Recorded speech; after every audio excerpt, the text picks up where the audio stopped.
won't walk home, but I'll put you in the squad car and arrest you. Right? Grab your stuff. I think it's fair to wait for I'm gonna ask you one more time. Pick up your stuff and No, what I'm telling you is that you just got arrested last night and you're putting us in a fucking difficult position every time. Just don't be out here after curfew. We don't want to deal with it. Goodbye. There's nothing to report anyway. Well, That's what we were trying to show everybody. Well, how long does it take? What is it? There's been nobody out here for a couple hours. A short amount of time. Right, but So we were after just trying to curfew, report everything and then that's it. like from 6 o'clock on, there's been nobody here. Ma'am, keep walking. I'm going 397. I'm walking. Don't touch me. Don't touch me. I'm walking. You don't need to touch me. Goodbye. I'm walking. You don't need to touch me. At this point, you're just showing all of us how little your dick is. I'm out. You're under arrest. For what? Disorderly conduct and curfew. I'm not. You've got four. Don't touch me. I haven't done anything. She's under arrest. For what? For what? I haven't done anything. I'm not doing anything. I literally, he's Calm like down. waiting for this. Calm down, okay? What are you? Okay. Put your phone down, ma'am. Hey, can I give him my phone? Put your phone down. You're under arrest. Well, we're not trying to break it.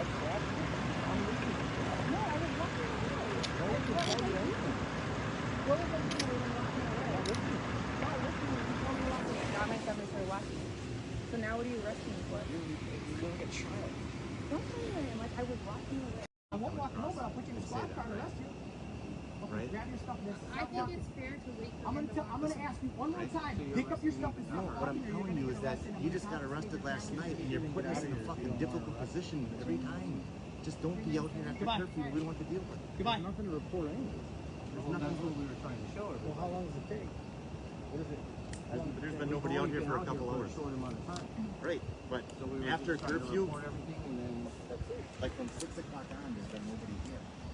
Ma'am, keep walking. I'm going 397. I'm walking. Don't touch me. Don't touch me. I'm walking. You don't need to touch me. Goodbye. I'm walking. You don't need to touch me. At this point, you're just showing all of us how little your dick is. I'm out. You're under arrest. For what? Disorderly conduct and curfew. I'm not. You've got four. Don't touch me. I haven't done anything. She's under arrest. For what? For what? I haven't done anything. I'm not doing anything. I literally, he's Calm like down. waiting for this. Calm down, okay? What are you? Okay. Put your phone down, ma'am. Hey, can I give him my phone? Put your phone down. You're under arrest. Well, we're not trying to break it.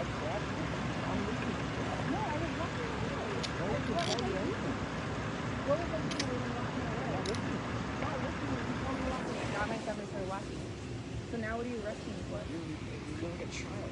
Don't tell me I am. Like, I was walking away. I won't walk home, but I'll put you in the squad car and arrest you. Right? Grab your stuff. I think it's fair to wait for I'm gonna ask you one more time. Pick up your stuff and No, what I'm telling you is that you just got arrested last night and you're putting us in a fucking difficult position every time. Just don't be out here after curfew. We don't want to deal with it. Goodbye. There's nothing to report anyway. That's what we were trying to show everybody. Well, how long does it take? What is it? There's been nobody out here for a couple hours. A short amount of time. Right, but So we were after just trying to curfew, report everything and then that's it. like from 6 o'clock on, there's been nobody here. Ma'am, keep walking. I'm going 397. I'm walking. Don't touch me. Don't touch me. I'm walking. You don't need to touch me. Goodbye. I'm walking. You don't need to touch me. At this point, you're just showing all of us how little your dick is. I'm out. You're under arrest. For what? Disorderly conduct and curfew. I'm not. You've got four. Don't touch me. I haven't done anything. She's under arrest. For what? For what? I haven't done anything. I'm not doing anything. I literally, he's Calm like down. waiting for this. Calm down, okay? What are you? Okay. Put your phone down, ma'am. Hey, can I give him my phone? Put your phone down. You're under arrest. Well, we're not trying to break it.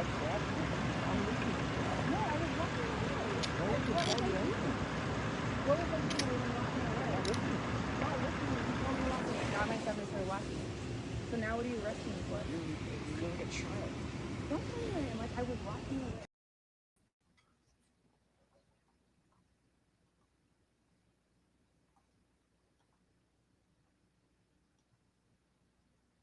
You know you're instigating. Oh, they're gonna shoot the gas out the top. Kick that shit back! Gas us! Gas! Gas! You're fucking cowards! Oh, yeah. Don't point it. I'm not pointing already. Gas! Gas! Gas! They're gonna deploy! They're getting out! Out of the radius as fast as possible.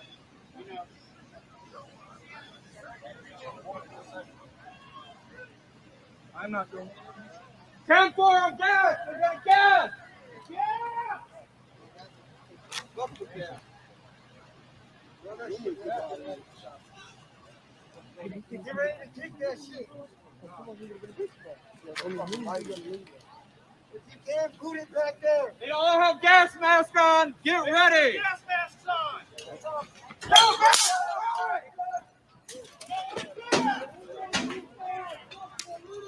Hey! Hey!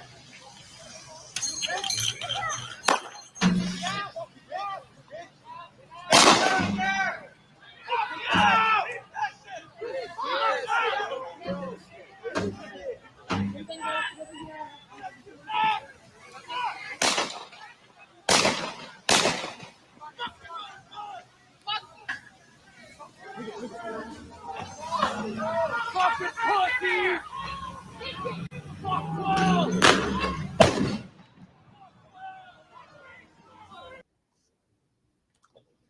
All right, welcome everybody.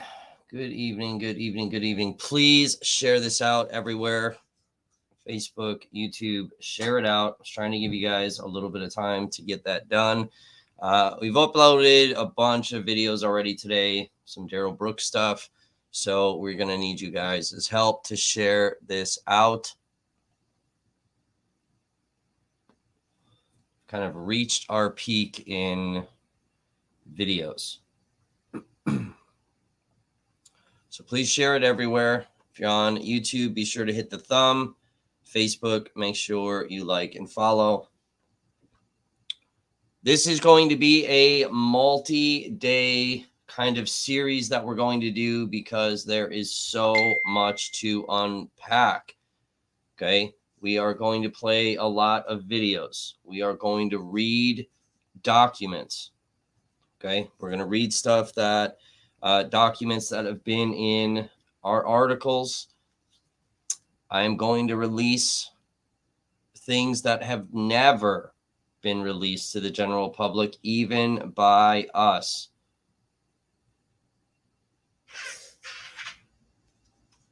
We're going to show court documents, police reports, depositions.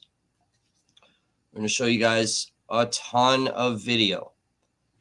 We're going to go through timelines of when decisions were made, what actually occurred, when it occurred, who made decisions, what decisions were not made, all types of information.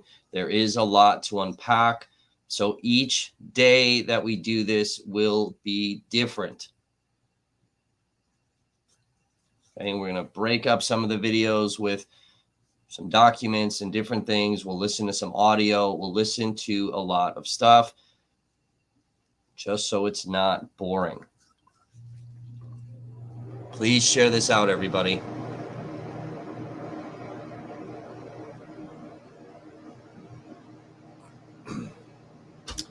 Type in the comment section where you guys are tuning in from. Say hi.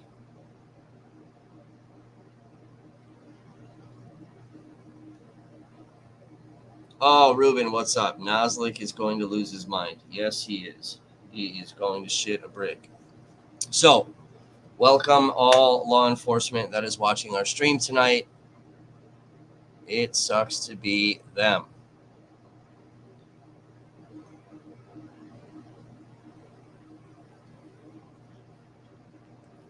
Now, I am going to read some stuff. What's up, Christine?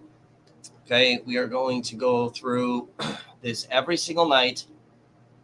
Okay, every night that we stream this stuff. Okay, we're only going to stream from like 7 to say 10:30 ish. All right, because there's a lot to unpack. I don't want to confuse you guys. I want you guys to have details. So, welcome to the what really happened during the Kenosha 2020 unrest. August 23rd, 2020, Kenosha, Wisconsin became another city that would make national headlines for unrest following the shooting of Jacob Blake by Kenosha police officer RUSTEN. The events that transpired over a 9-day period led to countless rumors, rhetoric, misinformation, and disinformation across social media platforms and by mainstream media. Over 2 years later, the misinformation is still running rampant. Never.Stop Media has been conducting a deep dive investigation on what really happened during the 2020 Kenosha unrest. NSM has compiled thousands of records, including documents, video, audio, images, depositions, and much more. During this series, we will show the public what we have learned to be fact and discuss never before released details so the public will finally know the truth about what really happened.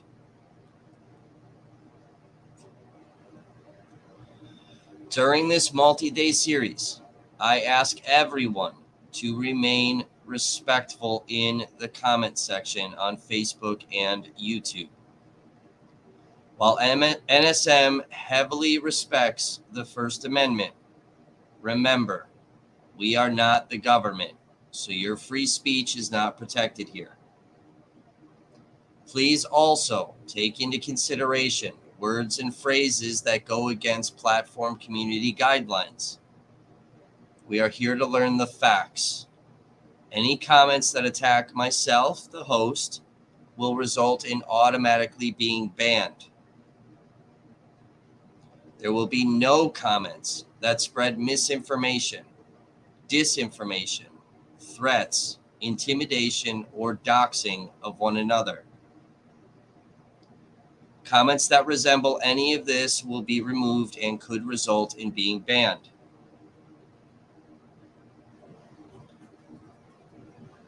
While 2020 was a time of great contention between political sides that divided all of us, I encourage you all through this series to take a step back and not argue with each other. I promise you, you have all been lied to. Whether you are conservative or Democrat, liberal or Republican, militia member or protester, you were lied to. Please have civil discourse within the chat. The topics we will discuss through this series don't care about your feelings, and neither do I. The facts of what happened during the 2020 unrest is all that matters. This is not about our opinions of what happened. This is about learning what actually happened. If you are new to the Never.Stop Media platform, then I guarantee you have never seen what I am about to show you through this series. We will be uncovering a lot, so be patient, pay attention, and welcome to the only media outlet with the most comprehensive records pertaining to Kenosha. Now, I cannot pay attention to every comment or question that comes through. If you have a question, I will only respond to the ones that come through on YouTube via a super chat. Our moderators will be focusing on comments, as will our AI moderator. Now, comment restrictions are turned incredibly high on both Facebook and YouTube. If your comment is not showing, then more than likely you used a word that we intentionally blocked. Now, this isn't about our opinion on the shooting incident of RUSTEN SHESKY with Jacob Blake. This isn't about our opinion on Kyle Rittenhouse's guilt or innocence. Whether you agree with decisions or disagree with decisions, agree or disagree with verdicts, none of that matters at this point. During this series, I am not here to represent one side or the other. I know we've done a lot on this channel pertaining to Kenosha. A lot of you are used to me saying certain things, accusing me of representing one side or the other. This series is not about that. A lot of times when we talk about Kenosha, you hear me with some pretty abrasive language. You will not hear that during this series. This is about fact. I need you guys to pay attention because you have all been lied to. Now, what brings us here tonight is that yesterday there was a court case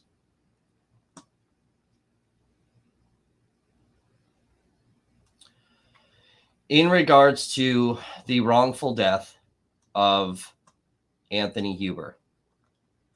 We're going to go through this document and we're going to unpack it.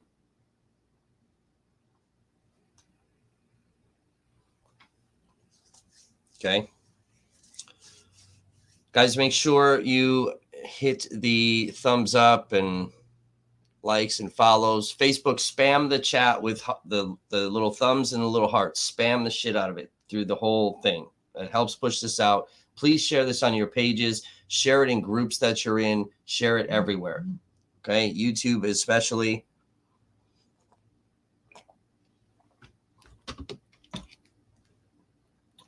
I need to send one message.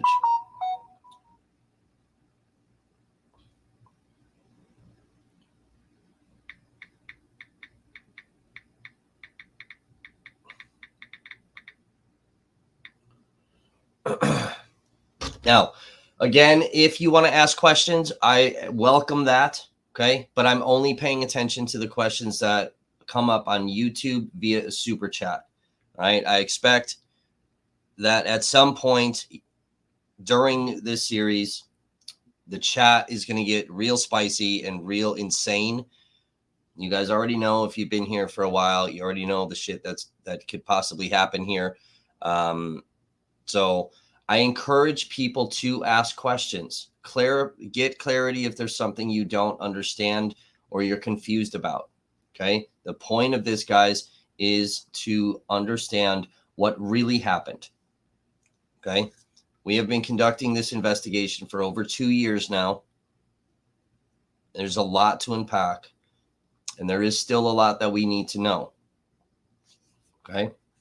So again, what prompted this entire thing was a court case. So in 2021, Anthony Huber, who was shot and killed by Kyle Rittenhouse, his parents, John Huber, filed a wrongful death lawsuit, and they are demanding a jury trial. Now, this has gone in front of the Eastern District of Wisconsin. So this is a federal court. This is a federal lawsuit. This stuff takes time, as we see. Obviously, Anthony Huber was shot and killed in August of 2020, and we are here in February of 2023.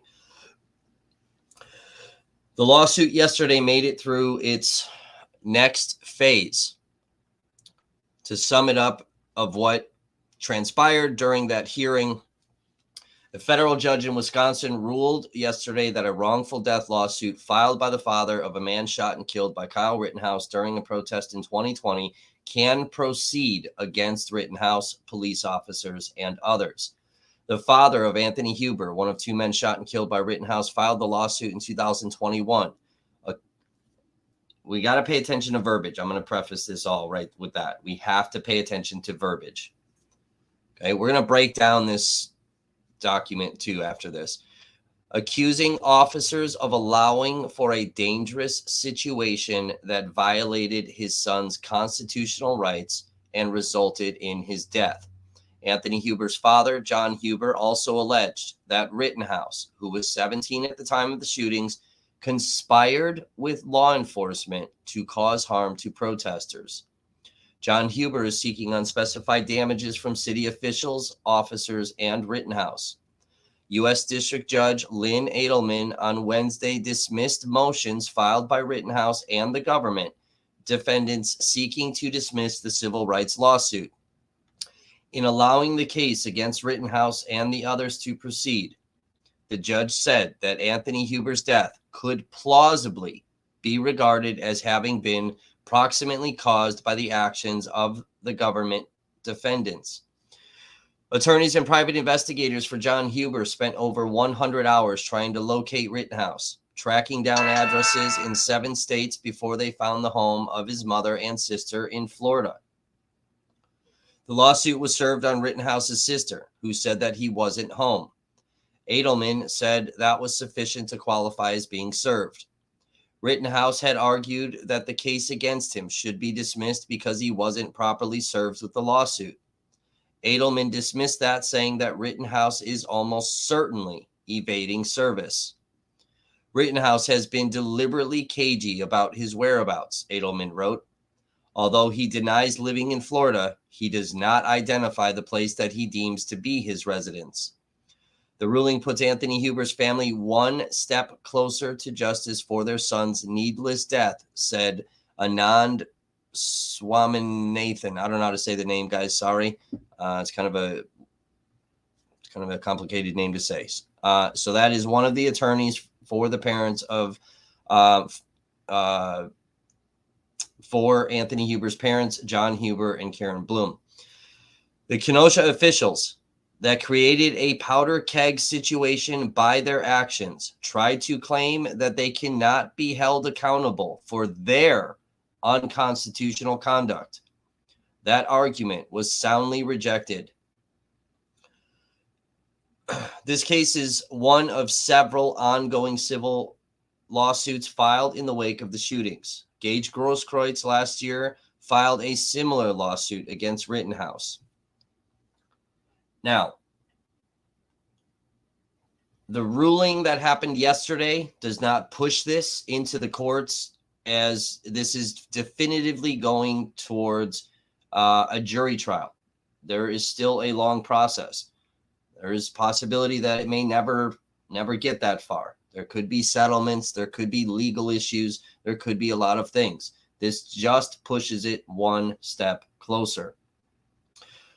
Two of the biggest things that need to be talked about as far as the lawsuit is whether or not law enforcement allowed a dangerous, contentious, violent situation to happen in Kenosha.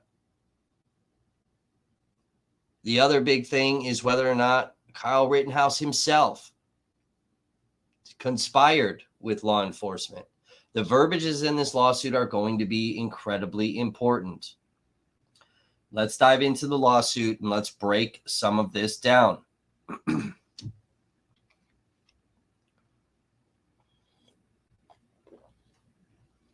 So it reads, now comes plaintiff John Huber, Anthony Huber's father, in his individual capacity as a personal representative of the estate of Anthony Huber. That's what they call it when you die. And complains against David G. Beth in his individual and official capacity as Kenosha County Sheriff, Daniel G. Miskinis in his individual and official capacity as the former chief of police for the Kenosha Police Department, Eric Larson in his official capacity as the acting chief of police for the Kenosha Police Department, and John Doe police officers of the Kenosha Police Department and Kenosha County Sheriff's Department. So they named some very high-ranking people. One of those high-ranking people should have been Horace Staples. He is with the department as well. Horace Staples, we'll get into all of that, but Horace Staples was one of 3 people that made decisions during the Kenosha unrest. Furthermore, so it goes on to say, the case involves the tragic death of Anthony Huber, a beloved son and community member. On August 25th, 2020, in Kenosha, Wisconsin, Huber was participating in protests against police violence, which were sparked by the police shooting of Jacob Blake 2 days earlier. Mr. Blake was a black man who had been shot in the back 7 times by an officer in the Kenosha Police Department, and Huber was among many who peacefully protested the shooting and Kenosha's pattern of racist and violent behavior by police officers and other officials. Now, we heard during the trial that Anthony Huber was a violent rioter. There has never been evidence to support that, ever. So I ask you, all that are watching, if you have evidence of that, you have video footage of that, please send it to me. During the course of the protest, private citizens took up arms and patrolled the streets of Kenosha, acting as law enforcement agents. Many of them had posted racist messages and threatened violence on social media before descending upon Kenosha. We're going to get into this specifically. They made their plans known to law enforcement officials. We're going to get to that specifically. These armed individuals were not Kenosha business owners whose property had been damaged, nor were they hired by any of those businesses to come protect their property. Some of that is not accurate. I'm telling you right now, some of that is not accurate. One of these armed individuals was 17-year-old Kyle Rittenhouse. He crossed into Wisconsin from Illinois, carrying an assault rifle on the streets of Kenosha in open violation of the law. We know that that's not accurate as well. Astonishingly, the Kenosha Police Department, Kenosha County Sheriff's Department, and their supervising officials and police officers did not treat Rittenhouse or any of the other armed individuals patrolling the streets as a threat to the safety of themselves or the citizens they were sworn to protect. That is absolutely accurate.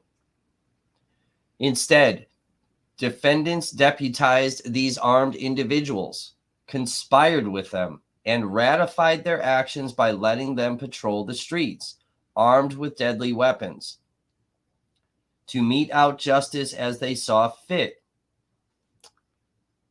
Now, in 2 years of investigating this and thousands of records, I have never seen a single record yet that confirms that law enforcement deputized any of the armed people that were out there. Now, again, there is still a lot that we need to get, but I have not seen any of this.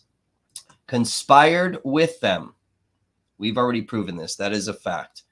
And ratified their actions by letting them patrol the streets.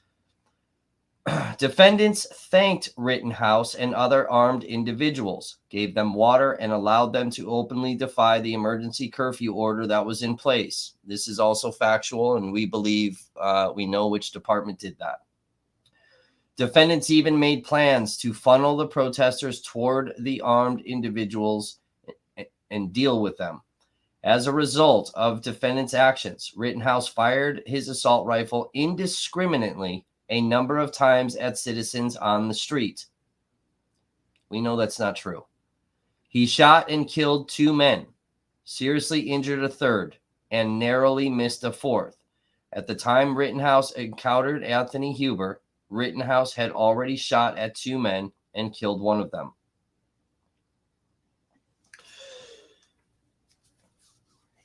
Anthony Huber is a hero. He attempted to disarm Rittenhouse, end the gunfire, stop the bloodshed, and protect his fellow citizens. Tragically, Anthony died when Rittenhouse shot him in the chest, as Anthony tried to pull the assault rifle from Rittenhouse's hands.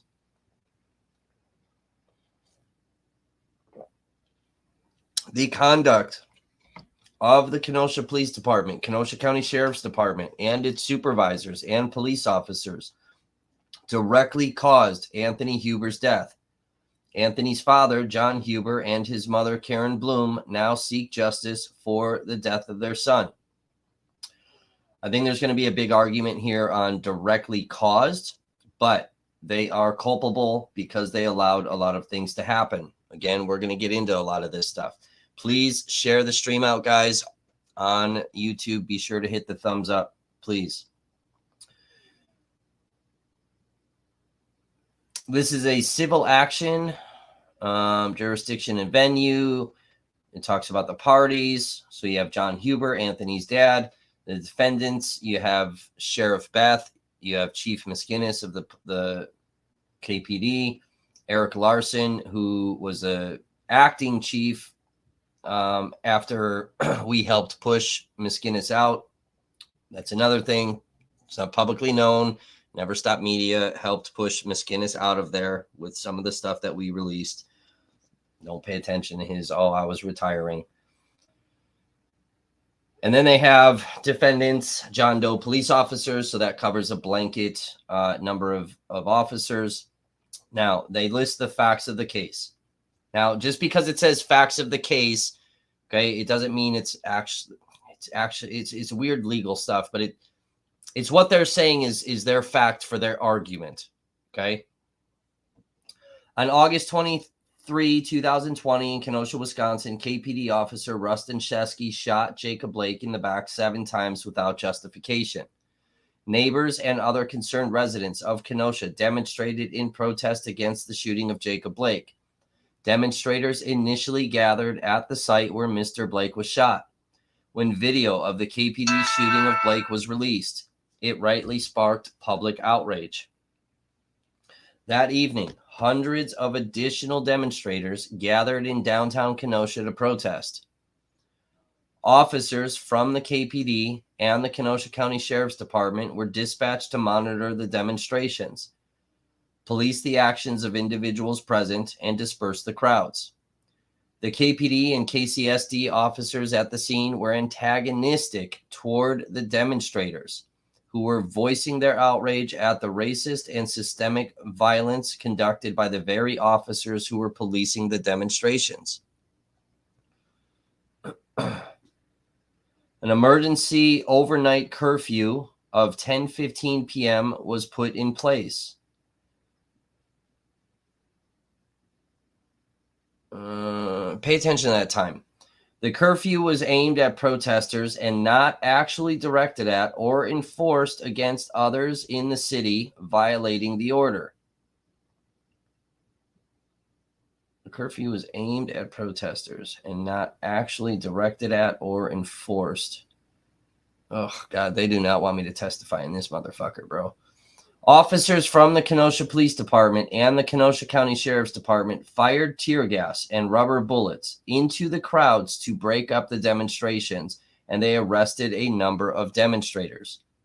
On Monday, August 24, 2020, the demonstrations continued. Defendant Beth put in place an 8 p.m. curfew. Pay attention to that, too. Again, the curfew was aimed at protesters. That curfew remained in effect on August 25, 2020. Defendants know armed individuals plan to patrol Kenosha and have threatened harm to citizens. The demonstrations continued on August 25, 2020. That evening, armed individuals descended on Kenosha. They could be seen patrolling the streets in and around the demonstrations, brandishing weapons, threatening residents, and pointing weapons at peaceful demonstrators without provocation. The armed individuals had arrived in part based on a Facebook post by Kevin Mathewson on behalf of a militia group he formed called the Kenosha Guard. Mathewson put out a call on Facebook for patriots willing to take up arms and defend our city tonight against the evil thugs. He received hundreds of online responses, including many hundreds of people indicating that they would be attending. The responders to Mathewson's post made clear that they intended to patrol the demonstration armed and with the intent to kill. Responses included in the following: counter protest? Nah, I fully plan to kill looters and rioters tonight. I have my suppressor on my AR. These fools won't even know what hit them. It's about time. Now it's time to switch to real bullets and put a stop to these impetuous children rioting. Use hollow points. They expand on contact. Armed and ready. Shoot to kill tonight.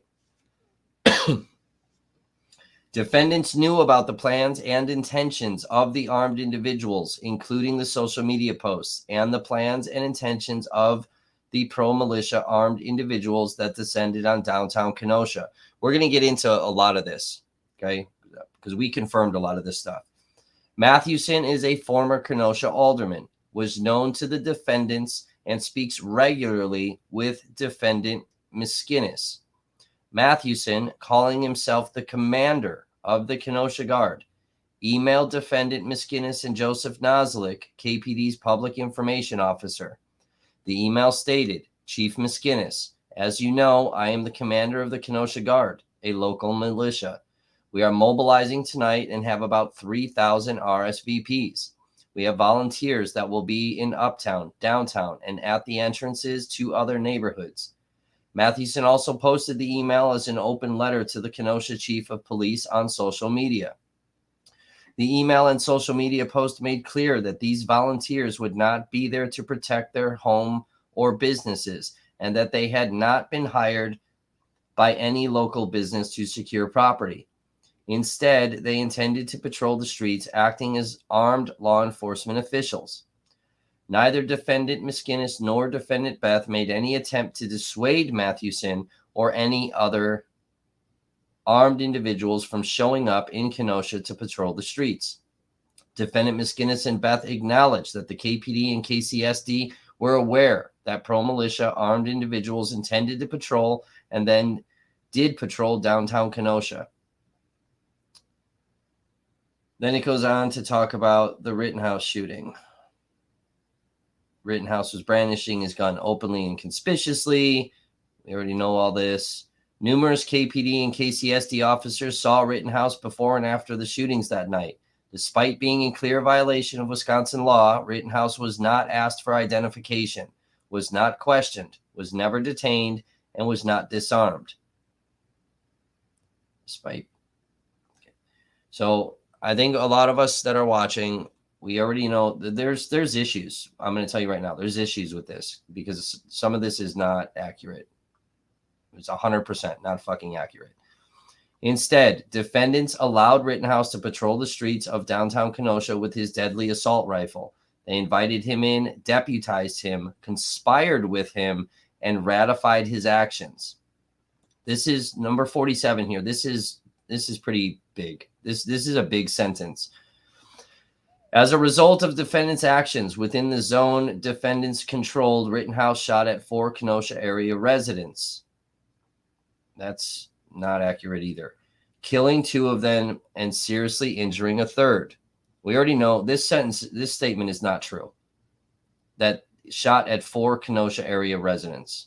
That's not true. Gage Grosskreutz doesn't live in Kenosha. Jump kick man Maurice Freeland, that we identified 7 months before right-wing media outlets fucking wrote their articles. Maurice Freeland does not live in fucking Kenosha. This is not accurate. At around 11 p.m., without provocation, Rittenhouse pointed his gun at an unarmed demonstrator heading to his car to go home. Around 11:45 p.m., Rittenhouse shot Joseph Rosenbaum in the parking lot of an auto dealership. Rosenbaum was killed. Instead of seeking medical attention or any other form of aid, Rittenhouse called his friend Dominic Black. Okay, we're going to kind of move along because we all saw this during the trial.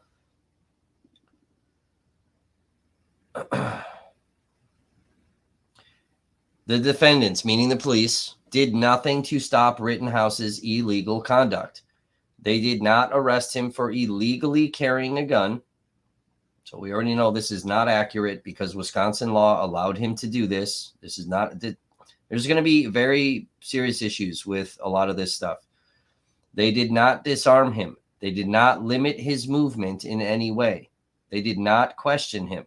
They did not stop him from shooting individuals after he started. They did not arrest him, detain him, or question him even after he had killed 2 people. So there are issues with number 59 because Well, there's just issues. Instead, defendants deputized Rittenhouse and other armed individuals, conspired with them, and ratified their actions by allowing them to patrol the streets. Among other things, defendants directed their curfew order only at people protesting. See, that's also not an accurate fucking statement. And not at Rittenhouse and others who were supporters of law enforcement. That part's true. Rittenhouse and others were subject to a different set of rules and were allowed to move about freely in areas controlled by the defendants. That part is very true. For example, at 9:57 p.m., a Kenosha police sergeant sent a message to all officers through the department's internal messaging system, noting the presence of armed individuals patrolling the streets in violation of the curfew order. This is true. This is pertaining to the 125 to 150 armed individuals that were heading towards downtown. Those of you that have been here for a while, and we'll play it for everybody eventually tonight, not necessarily tonight, but through this series. Dumb luck. I happened to live stream in the vehicle I was in, and we were listening to the scanner, and we caught this on the scanner. But it is written in documents as well. We do have possession of those documents. And that was the militia people or armed citizens that Kenosha surrounded, and we have the scanner audio of that too. They surrounded them, and then they just somehow mysteriously lost them.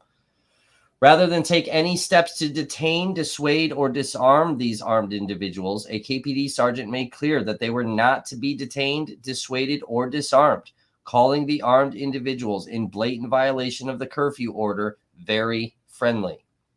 That is actually true. That is a true statement. Likewise, at 11:26 p.m., callers reported that members of the armed individuals had slashed tires. We're going to talk about that in a nearby area, but the defendants did nothing in response to this conduct, let alone arrest the perpetrators. This is a very true statement. Instead, at approximately 11:30 p.m., about 15 minutes before the Rittenhouse shooting of Rosenbaum, Humer, and Grosskreutz, KPD and KCSD officers were talking to Rittenhouse and the other armed individuals who had congregated in the parking lot of a private business. Despite the fact that the armed individuals were in violation of the curfew order, the officers and deputies communicated their full support and appreciation for Rittenhouse and others. In video footage taken at the scene, officers can even be heard asking armed individuals if they needed water. Rittenhouse can be seen telling the officers that they did not need water, which officers gave them.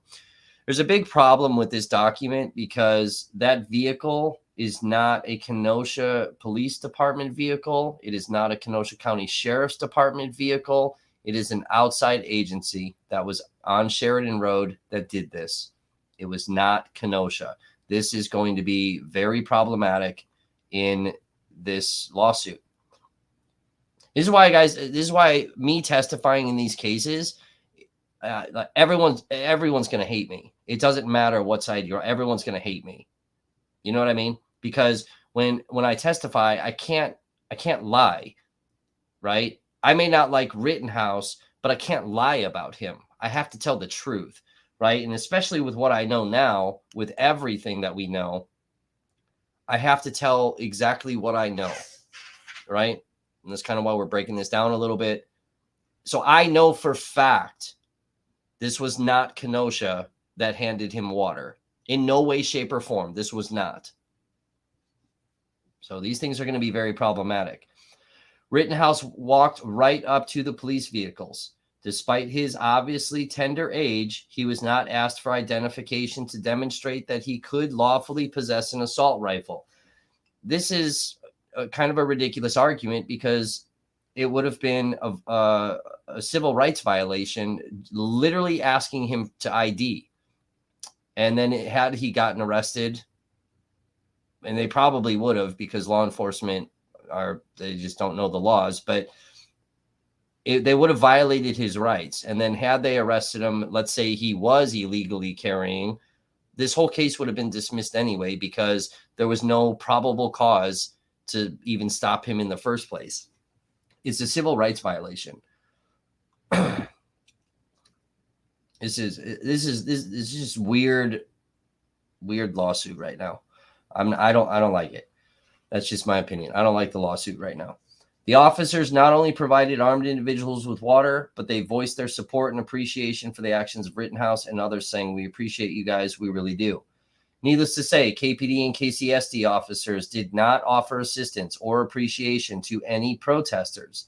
At the same time, the officers were handing out assistance and praise to the armed individuals, including Rittenhouse. They can be heard over loudspeakers in their armored vehicles, ordering the protesters to disperse.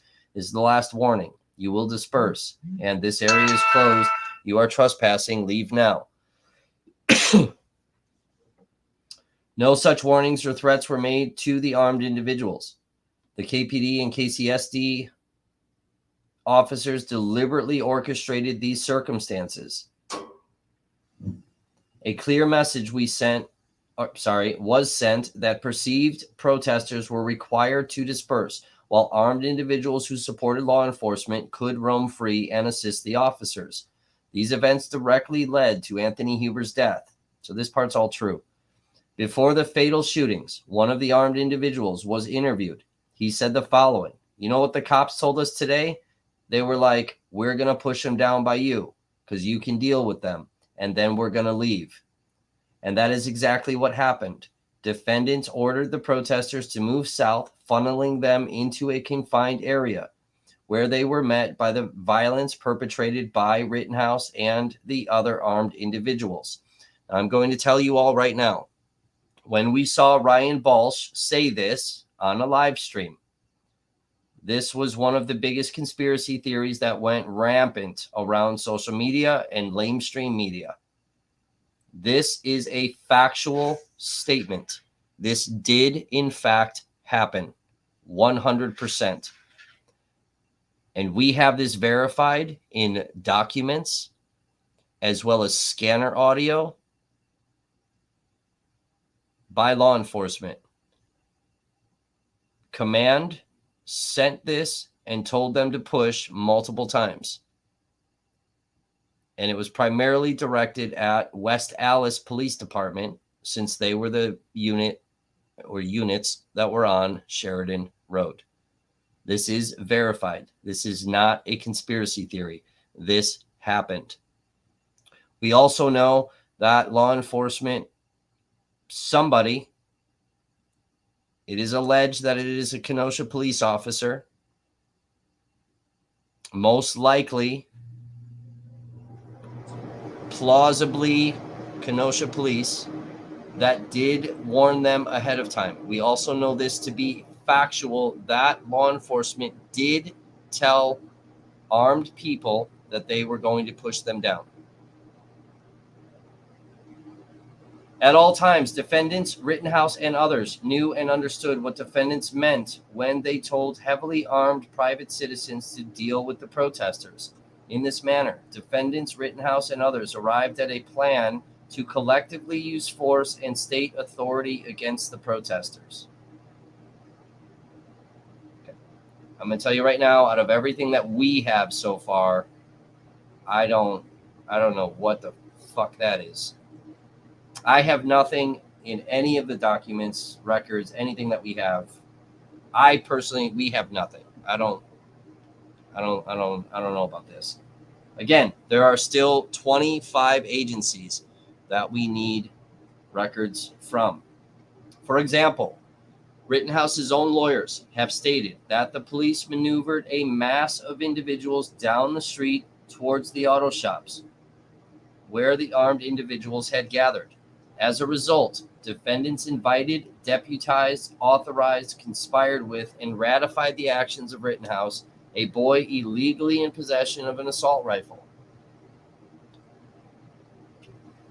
who roamed the streets in violation of an emergency curfew order, shooting innocent civilians, killing 2, seriously injuring a 3rd, and narrowly missing a 4th. To make matters worse, when Huber and Grosskreutz were shot, police officers from both the KPD and KCSD were at the scene. To make matters worse, when Huber and Grosskreutz were shot, police officers from both KPD and KCSD were at the scene.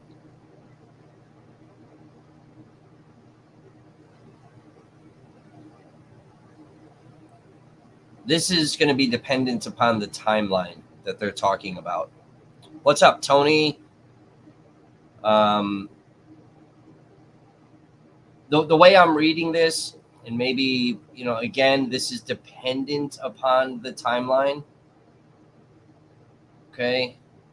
This could be an accurate statement, or it could be a very inaccurate statement.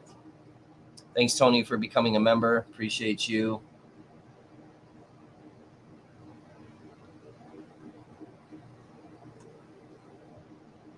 So again, this could be an accurate statement, but it could be very inaccurate, because at the actual time of the shooting, KPD and KCSD were not there.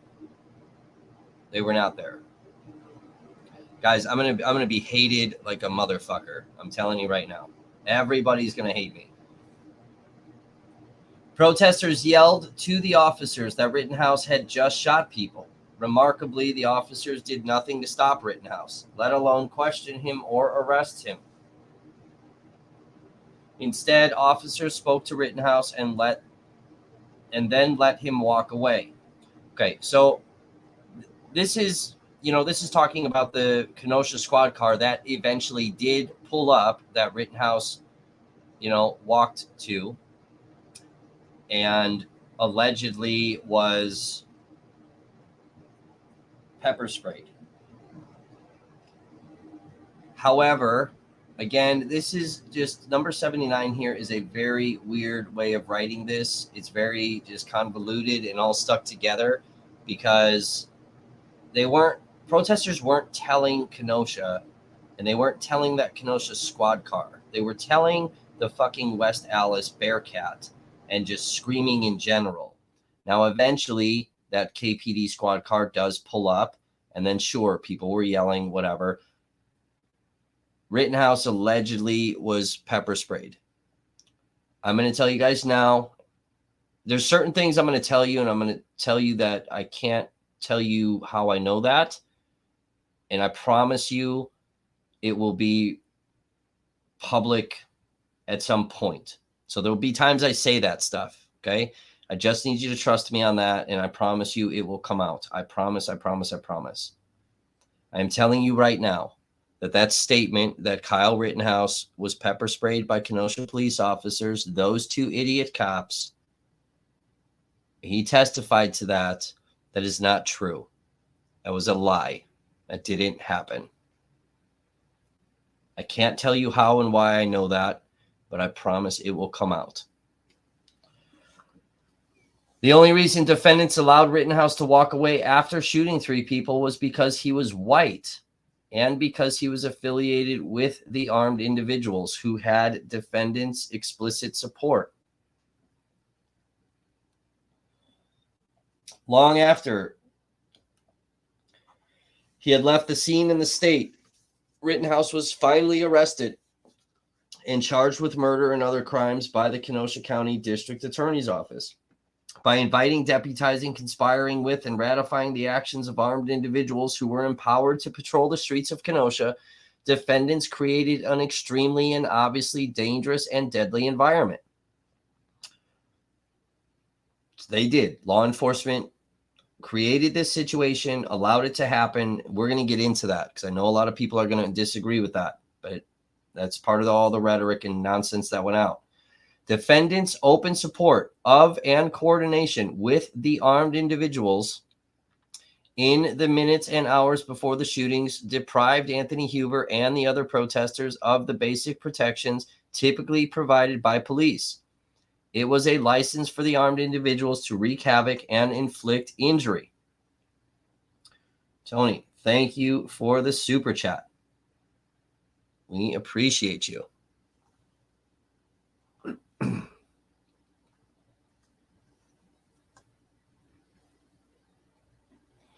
Rittenhouse's own lawyers have blamed the shootings on defendants, highlighting defendants' abject failure to ensure basic law and order to citizens. That is true.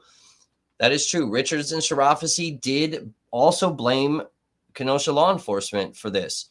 And I'm going to tell you right now, again, we're going to get hated by a lot of people during this. And I understand both sides are going to fucking hate me. Richards and Sharafi are very good attorneys.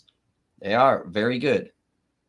And they are 100% correct in this statement and in the statement during the Rittenhouse trial that law enforcement created the havoc that broke loose.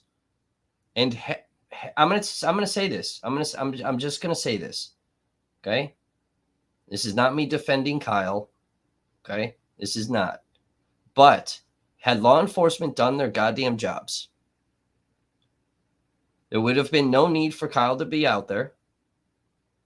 And we presumably would not have been in the situation that we're in that sparked so much crazy that happened. Okay? There would not have been as much damage done to that city. We would not have injury and death, great bodily harm. We wouldn't have had any of that. So Richards and Sharafi are 100% correct in this statement.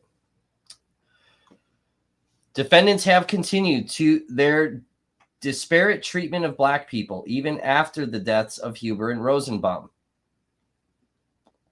For example, defendant Miskinnis has refused to publicly condemn the crimes of Rittenhouse or the other armed individuals, and instead has ratified that misconduct. This is also true. Chief Miskinnis said that the people that were shot caused their own death and injury because they shouldn't have been on the streets. That is a true statement. He went on a press conference and said that. Fucking idiot. Indeed, he has defended the armed individuals as citizens exercising their constitutional rights. The protesters received the opposite treatment from defendant Miskinnis. This is also very true.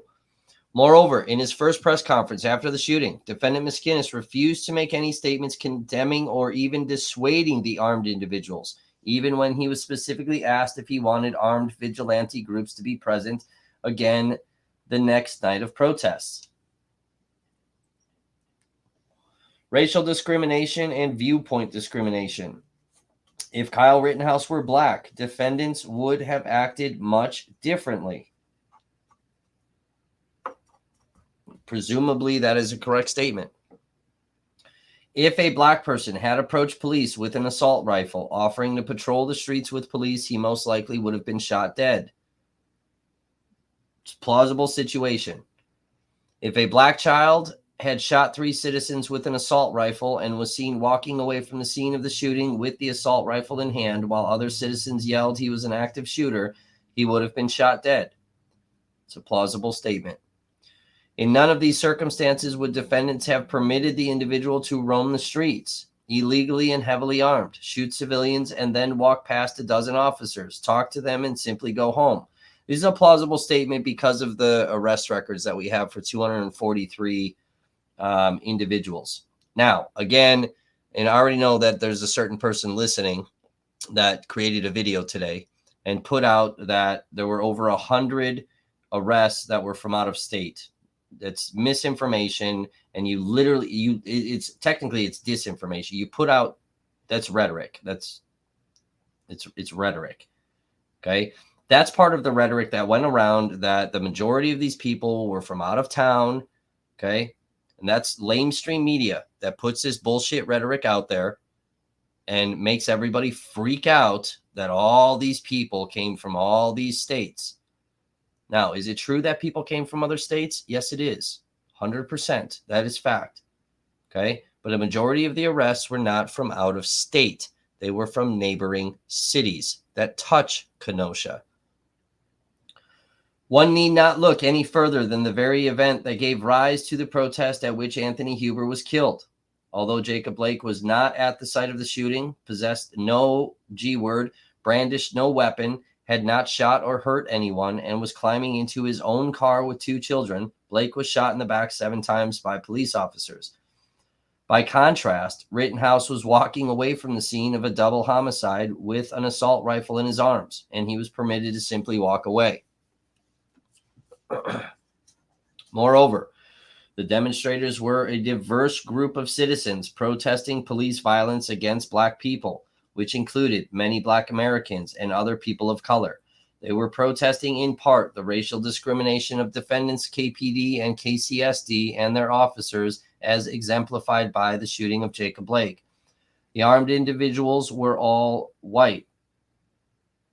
This is a false statement. This is not true. Number 95. They're talking about all of the militia style type people, that they were all white. This is not accurate, people. This is not accurate. Similarly, the protesters were advocating a viewpoint critical of the police, including defendants KPD and KCSD. The armed individuals espoused a viewpoint that was avowedly pro-police. The difference in treatment of the two groups was stark. The white pro-police armed individuals were allowed by defendants to patrol the streets with weapons of war. That seems a little dramatic, but all right. Participating in the police action and threatening and inflicting violence on innocent civilians. That part's true. While the diverse group of protesters criticizing police actions were ordered to disperse because they were violating the curfew order, no such orders were given to the pro-police individuals who were in violation of the curfew as well. The protesters were also treated differently than the armed individuals in terms of who was subject to arrest. In the days after the protests began, more than 150 protesters were arrested for allegedly violating the curfew order. Not a single one of the armed individuals was arrested by defendants for violating the same curfew order. That is a true statement. There is not a single one of the militia type people, right? Whatever you guys want to call them. I don't care whatever labels you want to call. Militia type, armed, Kenosha citizen people, whatever you want to say. That is true. Not a single one of them was arrested or charged with a curfew violation or for the matter of any of the violent actions or property destruction that they caused. Not a single one of them.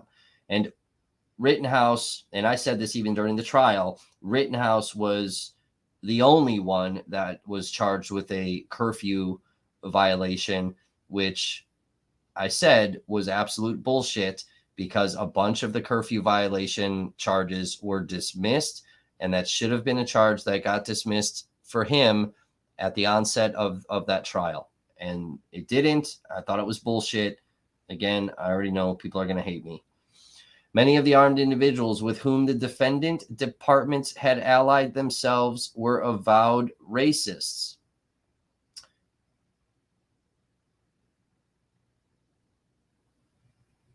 Many of the armed individuals with whom the defendant departments had allied themselves were avowed racists.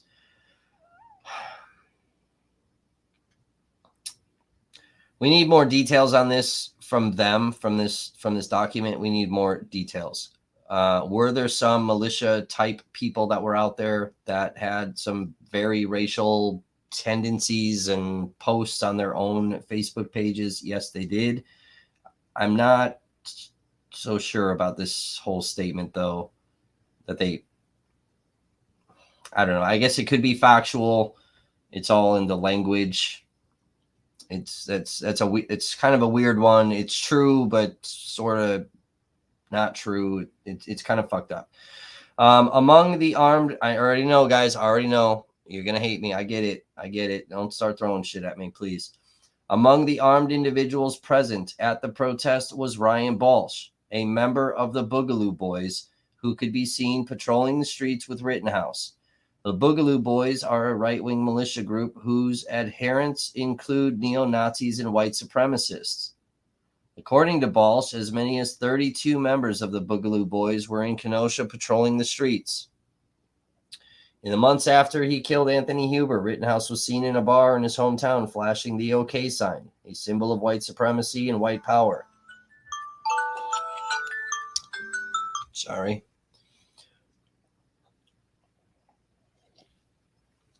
Now, Remember, symbolism, guys.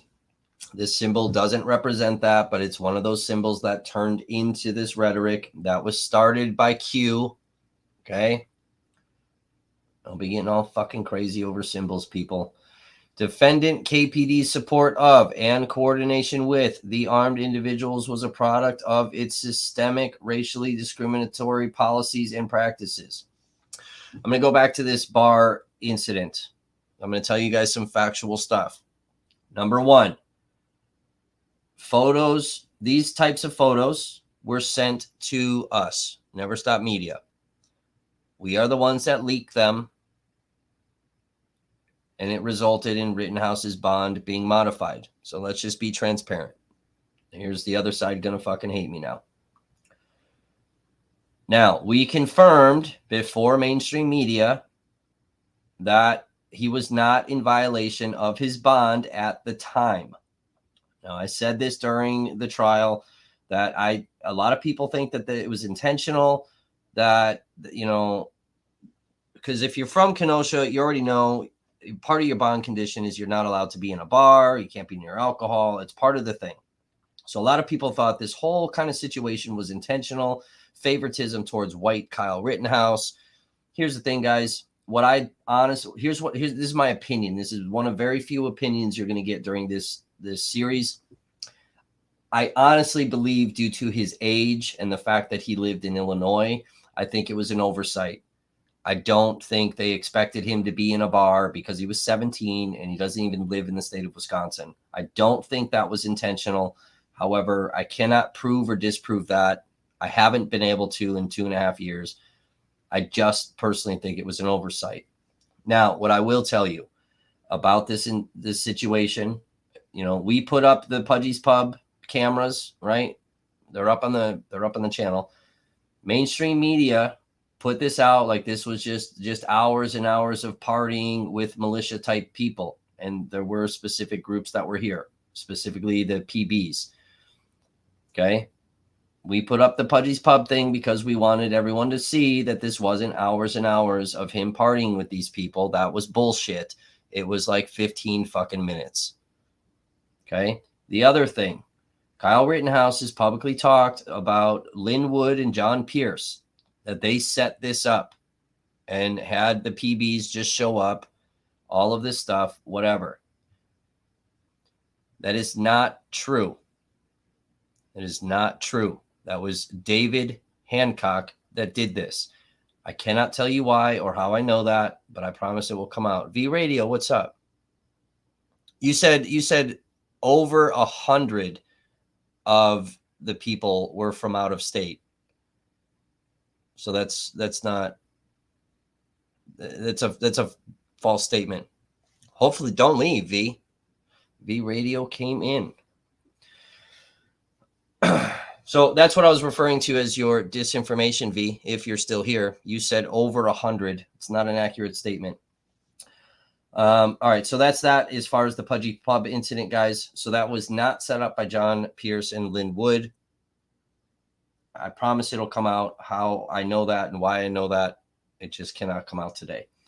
Defendants KPD's support of and coordination with the armed individuals was a product of its systemic racially discriminatory policies and practices. The KPD has just 8 black police officers out of a force of more than 200 officers. It has never had a black person in top leadership positions, including police chief, assistant chief, or police inspector. This is true, and this stems back from John Morrissey, who was a chief. John Morrissey was a very publicly racist chief of police in Kenosha. There's even been lawsuits because he refused to promote officers of color. One female Hispanic officer won a pretty good lawsuit against all of that because her promotions were blocked by Morrissey. So this is factual. It stems from Morrissey, and I'm sure it stems even further. I've only dug into Morrissey's time and into modern times. With this entire statement, though, too, as far as the officers that are people of color, black officers in particular. There were a number of people of color officers that left Kenosha. These officers were trying to incite change within the department in regards to racial issues that they were dealing with inside of the department, and these officers are no longer there, including one black officer. I'm not going to name his name in particular. When I talk about, guys, there are good police officers, I am telling you, this police officer was badass. I know this guy personally. I've met him. I've had to work with him and deal with him. And this guy was fucking just the coolest cop in the world. I've never seen him on bullshit. I've never even heard of him being on bullshit. And he was one of the officers that tried to incite some change, and he is now gone. Christopher Carter, a former black police officer in the KPD who retired in 2011, has said he was consistently subject to racist aggression, including being called the N-word, was discriminated against during his time at the KPD, and witnessed racist policing practices towards civilians. So this is not the police officer I was just talking about. In a recent article in the Washington Post, 6 current and former officers described a department at odds with people of color, both inside and outside its ranks, with some officers routinely using racist language and excessive force. One of the former officers stated, "You have officers there who openly admit to pulling someone over because they're black and driving a nice car. And these are officers who train new officers." So we have seen this a lot. Yes, Kathy, we have seen this a lot in various departments. We very heavily outline this in Wauwatosa. Okay. This stuff, what this statement says, this stuff is all true. Now, if this case ever actually gets into a jury setting, we're going to start hearing from officers. Okay. Now, I've told you guys before that I have had officers talk to me. They are sources, anonymous sources. That's why I tell KPD I'm the wrong person to fuck with, dude, because you have no idea what documents have been given to me. And that's why it's funny sometimes when KPD likes to lie to me. Just 11 days before Jacob Blake was shot, a woman was arrested for filming police. This is Portia Bennett. We have this video up on our YouTube channel. This is Portia Bennett that was arrested for filming police officers engaging in threats and physical abuse during the arrest of a black man. Her video footage captured a KPD officer punching a man in the ribs twice after he had already been handcuffed. When she was ordered to disperse, she responded, "We're not moving until we know he's safe." An officer responded, "Do you want to get shot?" Now, the craziest part about this, besides what I just read to you, is that she was in her backyard behind a fence filming. She was on her own property, and this situation happened, and she ended up getting arrested. For his part, defendant Beth has his own history of racially discrimination conduct as the Kenosha County Sheriff. This is also true. In 2018, 2 black women and 3 black men were apprehended after a shoplifting incident and a high-speed chase. The youngest individual arrested was 16 years old. In comments after the arrest, defendant Beth stated that it was time to stop being politically correct and that these people have to be warehoused. That is an inaccurate statement. He said that they need to be caged, and I believe, correct me if I'm wrong, chat, correct me, please. I don't have the article in front of me, but I believe he called them animals that need to be caged or zoo animals that need to be caged. It was something to that effect, but he definitely said the word caged, not warehoused. Conspiracy to deprive constitutional rights. We're almost done with this thing here, guys. Okay, and then we'll move on. Each paragraph of this complaint is incorporated as if restated fully herein. Defendants acting in concert with each other and other conspirators, including Rittenhouse, Mathewson, members of the Kenosha Guard, and other non-party armed individuals, reached an agreement among themselves to deprive Huber of his constitutional rights, all as described in the various paragraphs of this complaint. In so doing, these co-conspirators conspired to accomplish an unlawful purpose by an unlawful means. In addition, these co-conspirators agreed among themselves to protect one another from liability for depriving Huber of these rights. In furtherance of the conspiracy, each of the co-conspirators committed overt acts, as was an otherwise willful participant in joint activity. The misconduct described in this count was objectively unreasonable and was undertaken intentionally with malice, willfulness, and reckless indifference to the rights of Huber and others. As a direct and proximate result of the illicit prior agreement referenced above, Huber's rights were violated and he suffered injuries, including emotional distress and death. How the fuck are you?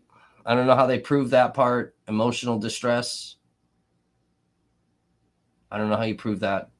I'm not a lawyer. I don't understand that one. Plaintiff's injuries were caused by the actions and decisions of defendants Beth and Miskinnis, acting in their individual and official policy-making capacities. Larson, acting in his official capacity and by employees and contractors of the Kenosha Police Department and Kenosha County Sheriff's Department, including the John Doe police officers who acted at the direction of defendants Beth and Miskinnis and the city of Kenosha and county of Kenosha. Conspiracy to obstruct justice based on invidious discrimination. Defendants acting in concert with each other and other co-conspirators, including Rittenhouse, Mathewson, members of the Kenosha Guard, and other non-party armed individuals, reached an agreement among themselves to deprive Huber of his constitutional rights and equal protection of the laws, all as described in the various paragraphs of this complaint. This is very like specific verbiage, bro. Like they got in a private room and said, we're going to do this. This kind of, I don't know. I mean, this is legal jargon, but this, I take issue with this number 118, because if they had said that basically like all these people conspired to, you know, basically towards protesters, and then all these behaviors and actions resulted in Huber's death, I could swallow that a lot more than what this specific statement is. But again, I'm not a lawyer. Maybe I'm reading it wrong. I don't know. It just sounds goofy and awkward to me. I don't like the way it's worded. It sounds really fucked up. And when you're writing court documents, you need to be specific, and you damn well better be accurate. And we've already pointed out things in this that are not accurate. So don't hate me, guys. Don't hate me. I already know everyone's going to hate me. God forbid I get called to actually testify in this. People are not going to like me even more than they already don't. In so doing, these co-conspirators conspired to accomplish an unlawful purpose by an unlawful means. In addition, these co-conspirators agreed among themselves to protect one another from liability for depriving Huber of these rights. In furtherance of the conspiracy, each of the co-conspirators committed overt acts and was an otherwise willful participant in joint activity.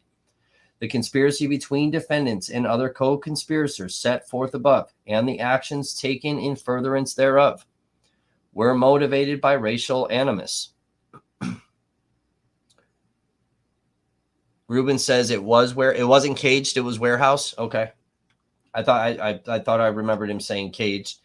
Again, guys, I don't have that article sitting in front of me. So thank you for correcting that. I appreciate you. I'll tell you guys if I'm wrong. Specifically, working in concert with these others, defendants targeted individuals of color and individuals allied with them in protest against racial discrimination, including Huber, by creating a dangerous environment in which injury to Huber and others was highly likely. See this part, like I like this part. This part's fine because it's saying that it's creating a dangerous environment in which injury to Huber and others was highly likely. That's why I had a problem with that 118. It's really awkward. They did this by permitting the all-white armed individuals. Again, not an accurate statement. Some of the individuals that were armed were also people of color, and they were militia people. Specifically, the B-boys. You know, but we can say whatever. I fucking read it. So Boogaloo Boys. There was people of color in that group too. So again, not a fucking accurate statement. Watch a fucking live stream, for fuck's sake. Jesus God almighty. They did this by permitting the all-white armed individuals, many of whom had openly espoused racist and violent intentions, to taunt, threaten, and monitor the diverse group of protesters, by permitting the all-white armed individuals to patrol the streets like deputized police officers. So this, to patrol the streets like deputized. So are they like deputized, or were they? It's kind of an interesting little point there. Were they like deputized, or were they? Because it's kind of contradictory right there. By offering the all-white armed individuals assistance and praise, while simultaneously ordering protesters to disperse, and by ultimately corralling the protesters and funneling them toward the all-white armed individuals to deal with them. Who remembers law enforcement corralling protesters? I don't remember any of that. Moreover, in the week or so after the protest began, more than 150 members of the racially diverse group of protesters were arrested for violating defendant's curfew order. In the week or so after, more than 150. That's not fucking accurate either. Dude, we have all of the arrest reports. This is not an accurate statement, people. Get the fuck out of here. Members of the racially diverse group of protesters were arrested for violating defense curfew order. Not a single one of the all-white armed individuals was arrested for violating the same order. True, but we know Kyle had that thrown at him at the last minute. The misconduct described in this count was objectively unreasonable and was undertaken intentionally with malice, willfulness, and reckless indifference to the rights of Huber and others. We're going to kind of skip around on this stuff, guys. Plaintiff's injuries were caused by the actions and decisions of defendants Beth and Miskinnis acting in their individual and official policy-making capacities. Larson acting in his official capacity, and by employees and contractors of the Kenosha Police Department and Kenosha County Sheriff's Department, including all the John Doe people, blah, blah, blah. The next section is equal protection, and a lot of what this a lot of this is repetitive, guys, but a lot of what it talks about is more with the right stuff, and everybody should have been equally protected. So specifically working in concert with these others, defendants targeted individuals of color and individuals allied with them in protest against racial discrimination, including Huber, by creating a dangerous environment in which injury to Huber and others was highly likely. All right, so a lot of this, again, is repetitive.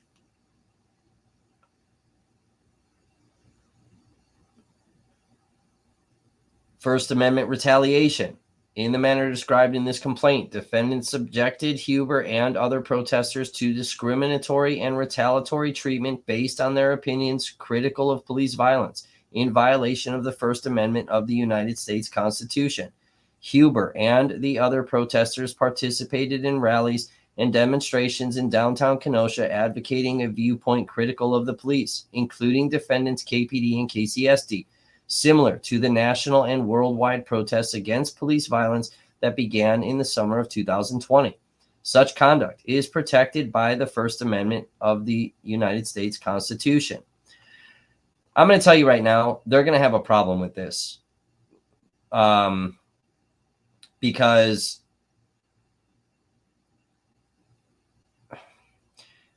the First Amendment, you know, the right to protest, this is going to get, number 136 is going to get fucking ripped apart, because law enforcement did not mess with anybody during the day.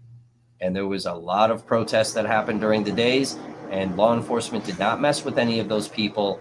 So it's going to be, this is going to be ripped apart. Now, had law enforcement messed with those people during the day, this is a very valid argument. Okay, we're going to talk about the Kenosha curfew, guys. We're going to talk about that too. Okay, I still got to get that article out to you. We were covering the trial, so it's put pause on me, but we'll talk about it.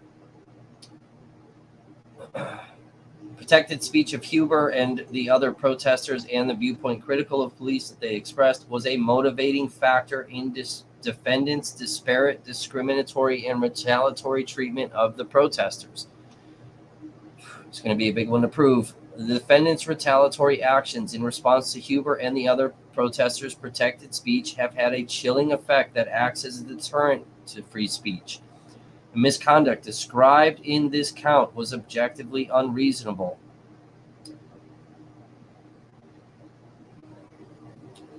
And we kind of come down to deprivation of due process, right? So this is your 14th Amendment, so it's a lot of the same stuff. Failure to intervene. Each of the defendants had the power to prevent or aid in preventing the commission of those wrongs. This is true. This is very true. This is going to be a damning thing. Defendants neglected to prevent or aid in preventing these wrongful acts where the wrongful acts were committed and could have been prevented by reasonable diligence. We are going to talk about that. V Radio always fucking says on his channel, and I'm mentioning him now because he came in here at one point. I'm mentioning him now because he always says, well, if they would have come and handled it the way, then the protesters really wouldn't have liked it. V Radio doesn't, again, know what the fuck he's talking about. So, I love you, V. I love you. I do. But I'm going to crush your theory because I already have a long time ago. You need to learn how to read. As a further consequence of these deprivations, plaintiff was required to retain counsel to represent them in court proceedings and incurred expenses associated with these proceedings and prosecuting the instant case. Municipal liability, Monell policy claim. So this is a lot of their insurance type stuff. At all times relevant to the events described above and for a period of time prior and subsequent thereto. Defendants, City of Kenosha and County of Kenosha, failed to promulgate proper or adequate rules, regulations, policies, and procedures to ensure the protection of equal protection, First Amendment, and other constitutional rights of protesters and other individuals engaged in demonstrations and rallies on issues of public interest, to protect protesters and other individuals engaged in demonstrations and rallies on issues of public interest, including from counter-protesters and other individuals whose actions and presence is likely to create danger and result in violence, to ensure the equal enforcement or non-enforcement of curfew orders, to ensure decision-making free of racial discrimination as related to the monitoring and supervision of protests and demonstrations, as related to the monitoring and supervision of protests and demonstrations, to ensure decision-making free of viewpoint discrimination as related to the monitoring and supervision of protests and demonstrations, to protect the free speech rights of all persons regardless of race or viewpoint, and to protect against the likely violence attributable to the presence and threats of armed individuals deputizing themselves with police duties. So there's another contradiction, deputizing themselves. We've heard multiple times that allegedly Kenosha deputized them.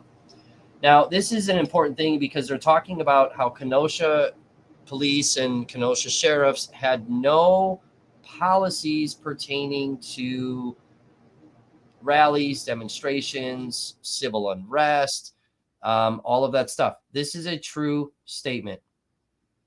Okay, we're going to talk about that.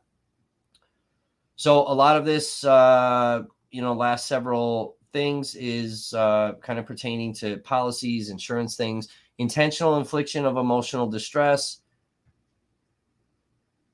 I really don't even want to read this because I don't know, not to be insensitive, but I don't know how the fuck you prove emotional distress to a dead person. Obviously the parents I get, but okay. Chat. I know that's a lot. I know it's a lot.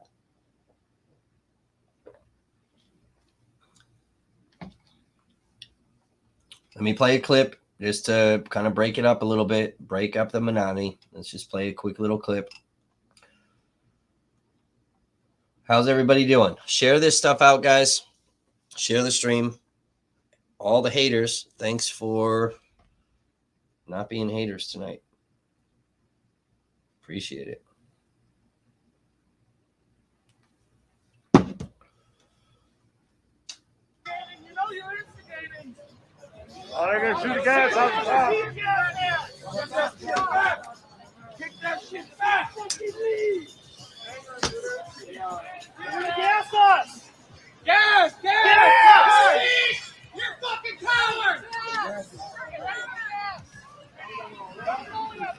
Oh, yeah. Don't point it. I'm not pointing already. Gas! Gas! Gas! They're gonna deploy! They're getting out! Out of the radius as much as possible.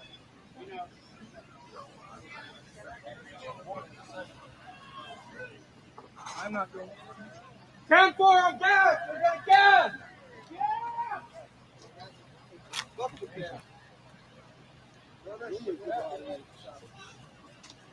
Get ready to kick that shit. If you can't put it back there. They all have gas masks on. Get ready. Gas masks on. Go back.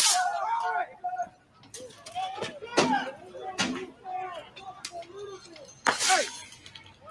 Hey.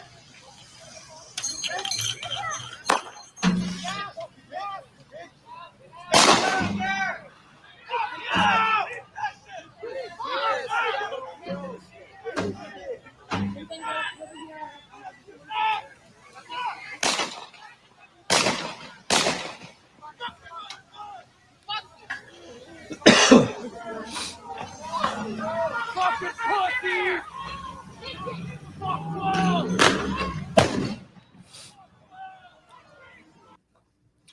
All right, I'm going to stop it there. Now, this situation that you just watched. Yeah, I'm good. I'm just choking over here. This situation that you just watched, this little scene right here. Okay. That we're going to, let's try to use proper labels. That rioter, that was a rioter. Okay. The dude with the AR. Towards the end of that video, there were loud pops. Those were, in fact, shots fired by that rioter to the Bearcat. Okay? You guys remember mainstream media talking about that? Because I sure as fuck don't. We have the documentation from open records requests about the B-word holes that were in that Bearcat. Okay, not only to the body, but also the window of the Bearcat. That rioter should have been charged with attempted murder to law enforcement. Out of 243 arrests, I have not seen one single person charged with attempted murder towards law enforcement. So again, guys, I already know some people are going to hate me. Sorry, but we got to tell the facts today. So those were shots fired at that Bearcat. We have the documents that from law enforcement. That was a real situation that occurred. Now, let's kind of dispel some rhetoric right away.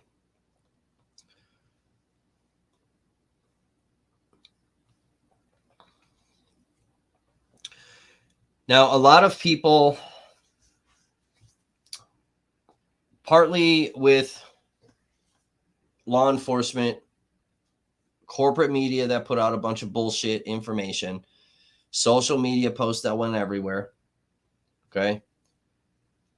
All sides involved in this entire thing have been lied to, okay? Kevin Mathewson, my old buddy, arch enemy, okay? We're going to be very careful about how we address Mr. Mathewson. He likes to sue people. Kevin Mathewson has put out a bunch of rhetoric. He has put out a bunch of defamatory statements against people. He has written articles that are defamatory, and he has written articles that are full of false light. Okay?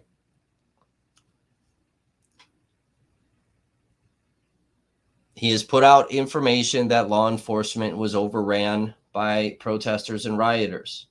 That is not accurate. That is disinformation. And it caused a lot of problems and a lot of fear. It is not accurate.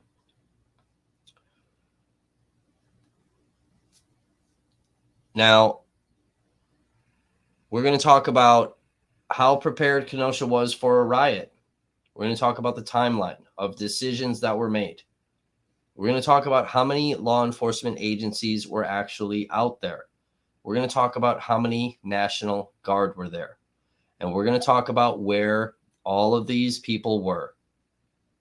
Okay, so when we talk about that, this entire situation, whether it's a protester or an armed militia type person, this all could have been avoided. And there would have been no need for Kevin Mathewson and the Kenosha Guard to be wandering the streets, staying in their neighborhoods like he did. He went out there, caused a bunch of shit, and then ran back home. That's what he does. Okay? There would have been no need for him to even do that. Okay? We wouldn't have had Kyle Rittenhouses and Dominic Blacks and all these other people, Ryan Balsh, Lukowski. We wouldn't have had any of these people there.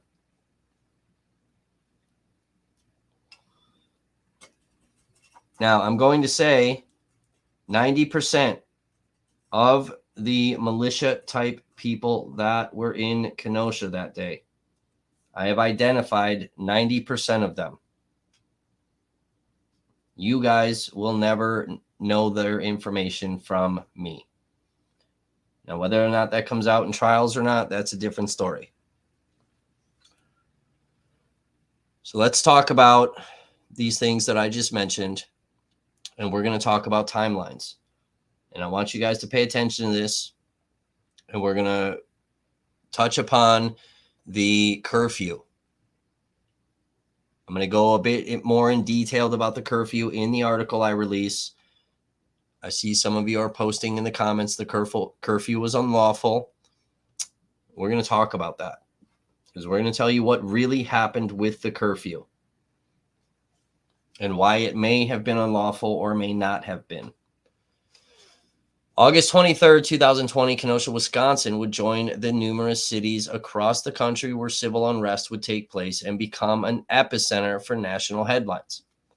By the end of the 9-day unrest through the city, one man would be paralyzed, 2 others deceased, another critically injured, a minor on trial facing homicide charges, 243 protesters and rioters arrested, residents, protesters, and police officers injured, businesses burned down, over $1.9 million in city property damage, and over $50 million in total damage done throughout the city, and thousands of residents sat in fear watching it all unfold live before their very eyes.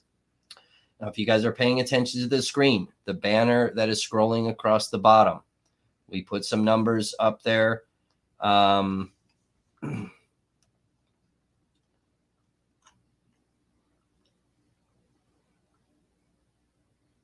For calls for service, 911 calls, how many arrests there were, damage done to the city, all of that type of stuff. Okay, so you can see what those numbers are. By the third night, Kenosha would set a countrywide precedent for counter-protesters and militia engaging in violence towards BLM demonstrators was viewed as okay, and law enforcement would stand idly by while hundreds were violently assaulted. So what that means is after the Kyle Rittenhouse incident, okay, a lot of you are unaware that a lot of stuff that you saw throughout the country started in Wisconsin. So we didn't really start seeing militia type groups getting severely violent with Black Lives Matter groups until after the Kyle Rittenhouse incident. We didn't start seeing arguments about critical race theory, school board situations with recalls against school board members, and all of that. That started in Wisconsin. Okay, the CRT thing and the whole move against school boards, all of that stuff that started in Mequon, in the Mequon-Thiesonville School District. It was the first situation that started, and it took off across the entire country. So a lot of you are unaware of where these things originated from, and Wisconsin is the cause of a lot of this stuff. While many believe the Unite the Right rally in Charlottesville was the beginning of white supremacy showing its face again, Kenosha was the straw that broke the camel's back, giving Trump an excuse to praise even more racism and violence that would ultimately lead to the January 6th insurrection. Many questions still linger and have gone unanswered. One of the biggest questions, though, could it all have been avoided? Speaking with a spokesperson with the Kenosha Police Department, I was told that law enforcement wasn't prepared for what would look like a war zone in a Hollywood movie. How is that possible, though, to not be prepared when there have been riots for decades and the country got a fresh look in May 2020 after the death of George Floyd? Even Kenosha got its first taste in May with crowds gathering, businesses being looted, windows being smashed, and armed citizens attempting to flood the streets. I watched this from my apartment window, personally. There was even an armed citizen who fired shots at looters at one of the convenience stores. 3 months later, there would still be no plan in place in case things escalated. Within hours of the shooting of Jacob Blake by KPD officer RUSTEN SHESKY, hundreds would gather and the destruction started.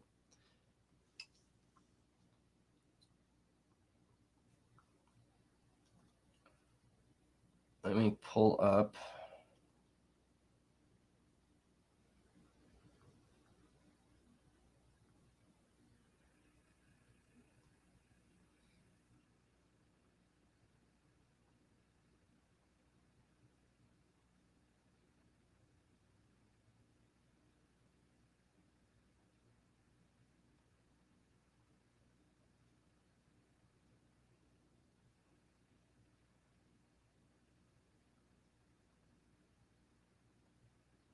Give me 1 sec. Trying to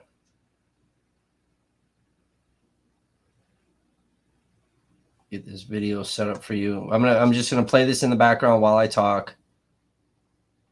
So this is camera footage from the 23rd. So this is after the shooting of Jacob Blake. Protesters have left Blake's neighborhood, and they are coming down the street where Kenosha Police Department is. So this parking lot that you're staring at is the public safety building. Okay. And they're all coming in here. So you guys can watch this while I talk to you. Okay. This video is available on our channel. Within hours of the shooting of Jacob Blake by KPD officer RUSTEN SHESKY, hundreds would gather and the destruction started. Kenosha Police and the Kenosha Sheriff's Department sat in their vehicles while the public safety building and the Kenosha County Courthouse were under siege. I'm using some harsh verbiage here, folks, but this is factual stuff. This is true stuff. That's why I'm saying there are people that are going to not like me. Exclusive video of this can be viewed on the Never.Stop.Voices YouTube channel. This is what we're watching right now. We have all of the courthouse cameras for the 23rd, the 24th, and the 25th. They are long, and I promise you they are boring. Skip ahead to some spots, but you will see firsthand. That is a non-biased viewpoint because it's a fucking camera, okay? Garbage trucks and dumpster trucks were used as barricades in front of the courthouse and were set on fire. Windows of the courthouse were broken and a small fire would be set in the basement via one of the smashed out windows. We watched this live. Okay. Fast forward this a little bit more. There you see there is a lot of people that are out there. Okay. Simultaneously, while these types of things are happening, There is stuff that's happening on the other cameras in front of the courthouse. Okay, the barricaded garbage truck, dumpster trucks, all of that stuff. Okay, we're going to play a lot of this footage, guys, throughout this entire series. Okay, we're going to be skipping ahead, though, because, again, a lot of these videos are very, very long. And we're not going to sit here and watch 500 hours worth of fucking footage. Here's the timeline. This is very important. At 9:47 p.m. On August 23rd, okay, Jacob Blake was shot around 5:30. Okay, at 9:47 p.m., the IPAWS system, IPAWS stands for Integrated Public Alert and Warning System, was activated. At 10:15 p.m., over 5 hours after the shooting, the Sheriff's Department issued a press release with an emergency curfew issued by Kenosha County Sheriff David Beth, advising the public to be off the streets until 7 a.m. the following morning. Now, we'll get into the legitimacy of the curfew and Sheriff Beth's role during the unrest in future discussions that we're going to do in these live streams.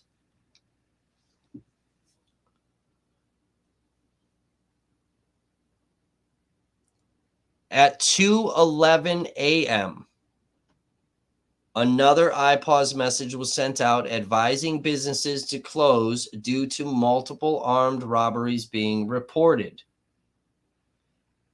At 2:30 a.m., Sheriff Beth was in the process of putting a call out to activate the Wisconsin National Guard, but that can't actually happen until official documents are filed. Okay? So a lot of rhetoric went around in regards to when the National Guard was called, how it happened, who did it, blah, blah, blah, blah, blah. Okay, 2:30 in the morning, he was trying to activate the National Guard.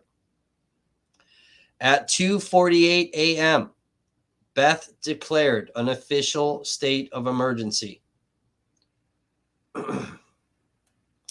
A lot of vital steps need to be taken in order to prepare for civil unrest. But these steps wouldn't start until hours before a second night of curfew and a city that would end up engulfed in flames on August 24, 2020. At 2 p.m., this is August 24th, at 2 p.m., a temporary command post, you guys remember that thing that Naslik said didn't exist in a recorded phone conversation that we had that we released on the channel, was set up at the Kenosha County Detention Center, 5.3 miles away. There was also a staging area set up at Bradford High School in the parking lot, 2.8 miles away. Barricades were ordered to protect the public safety building, district attorney's office, Kenosha County Courthouse, and the Kenosha Administration Building. According to documents obtained through open records requests, it appears the first communication for mutual aid assistance, okay, that's where they call for all these other departments to come help, right? Or you see that in officer-involved shootings, mutual aid, okay?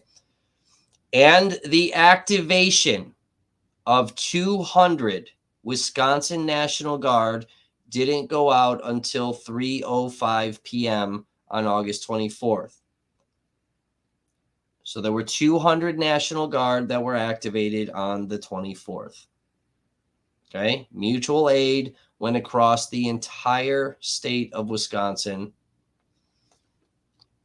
At some point, a UDSR, which is a Uniform Disaster Situation Report, was created to monitor the damage that was being done.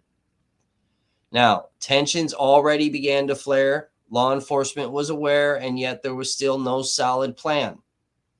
By 5:58 p.m., a text message came through from an employee with the Department of Homeland Security, warning of possible Boogaloo militia members organizing in Kenosha. It wouldn't be until 6:55 p.m. that an email would be sent with the subject line titled Boogaloo members planning possible protests tonight, 8/24. For situational awareness, it appears that Boogaloo members are planning a possible open carry protest tonight in Kenosha, Wisconsin at the corner of 58th and 52nd Street around 8 p.m. in response to the recent police shooting that took place yesterday. So things that went over social media was that Boogaloo boys were coming to protest against law enforcement. Okay, this is a factual statement. I know some of you are not going to like hearing that shit, but that was a factual statement. Okay, there's a factual post that went around by members of that group. They were there to protest militia. Or, I'm sorry, law enforcement, not fucking protesters. You see how much misinformation and disinformation goes out there? I already know, guys. Don't throw shit at me. Please don't hate me. Now, the Chicago JTTF.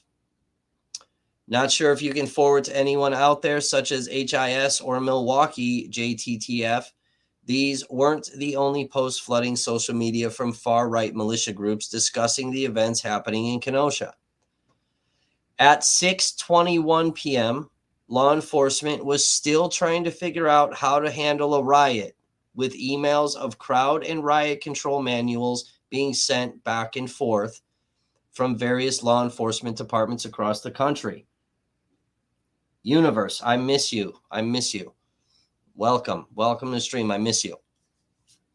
At 7:30 p.m., the Kenosha County Highway Department blocked northbound and southbound off-ramps on I-94, STH 165, CTH C, STH 50, STH 158, STH 142, CTHS, and CTHE. Now, it is important, okay,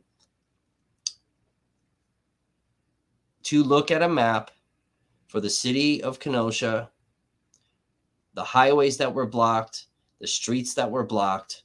It is important, because tell me how Kyle Rittenhouse got out of the city when all of this stuff was blocked and had a heavy police presence. Even Sheridan Road, heading southbound back into Illinois, law enforcement was staged up at the job center, which is like 91st and Sheridan. They were staged up there and they had the road blocked. Coming from Racine, they had the road blocked on Sheridan Road. If you look at an actual map, all of this was blocked off heavily by law enforcement. 20 minutes earlier, approximately 100 cars already exited I-94 at Highway 20 in Racine County. Kenosha was too late by the time they ordered all of these barricades. 100 vehicles had already exited. At 8 p.m., remember, guys, we are still on August 24th. At 8 p.m., another curfew was issued east of I-94. Again, the public needed to be off the streets.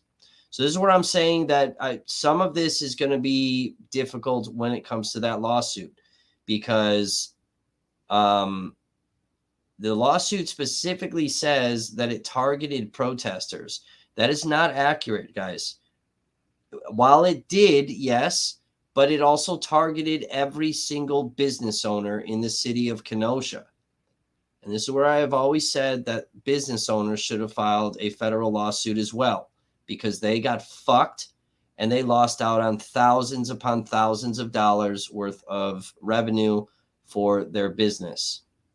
So this is, I'm telling you, they're not going to want me to testify in this trial at all, if this even goes to a trial. They're just, both sides are going to fucking hate me. At 8:13 p.m., law enforcement crowd control units positioned themselves in front of the Kenosha County Courthouse.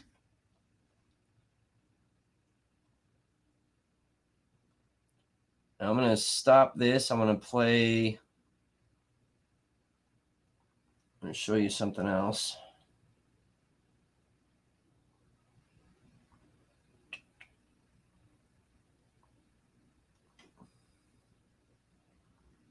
Let's pull up this one.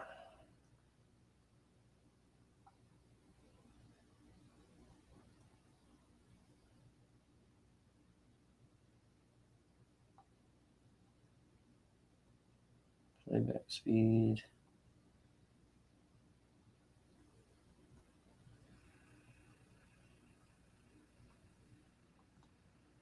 Okay, here's another camera angle.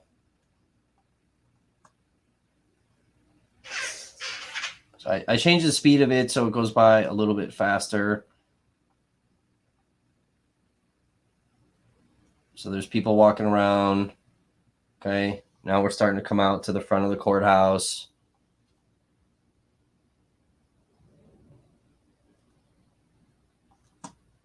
Okay, so you guys can watch that while I'm continuing to read. Okay, 8:13, crowd control units position themselves in front of the Kenosha County Courthouse. Okay, there's a handful of them that went out there. At 9:14 p.m., the FAA approved a 2-mile radius TFR, which is a temporary flight restriction. At 11:52 p.m., Sheriff Beth requested additional armored vehicles. At 3:05 a.m., a request for barricades to be dropped off for traffic control at 61st and 22nd, 62nd and 22nd, and 63rd and 22nd. Okay, so now we're starting to get into Uptown. Hundreds of emails were pouring into the Kenosha Police Department and the Kenosha County Sheriff's Department. Everything from disdain for Jacob Blake being shot to threats to law enforcement. By the third night, August 25th, and millions of dollars of damage already done, you would think law enforcement would have had a solid plan in place. Unfortunately, they still didn't. And tensions between Black Lives Matter protesters and far-right militia groups escalated on social media. 10:24 a.m., August 25th, 2020. According to a document from the Milwaukee Fusion Center. So a lot of you that are new to the channel, we talked about the Fusion Center from the Mark Jensen antifreeze murder trial. We had a Fusion Center forensic expert, Jason Ruff. Okay. It's technically called STAC. We told you guys this during the Jensen trial, Southeast Threat Analysis Center. It's kind of odd that he referred to them as the Fusion Center. That's not a common public name.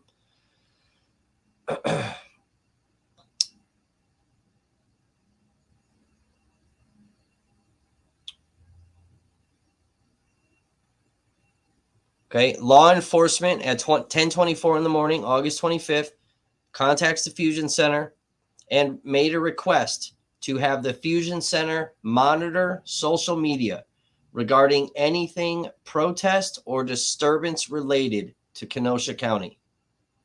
Okay, this part is going to set up one of the other things that we're going to tell you guys about when it pertains to timelines. Okay.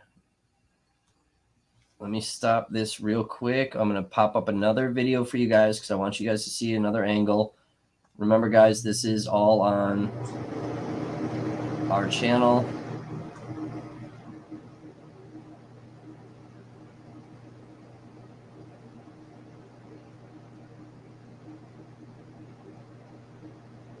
Come on, this one.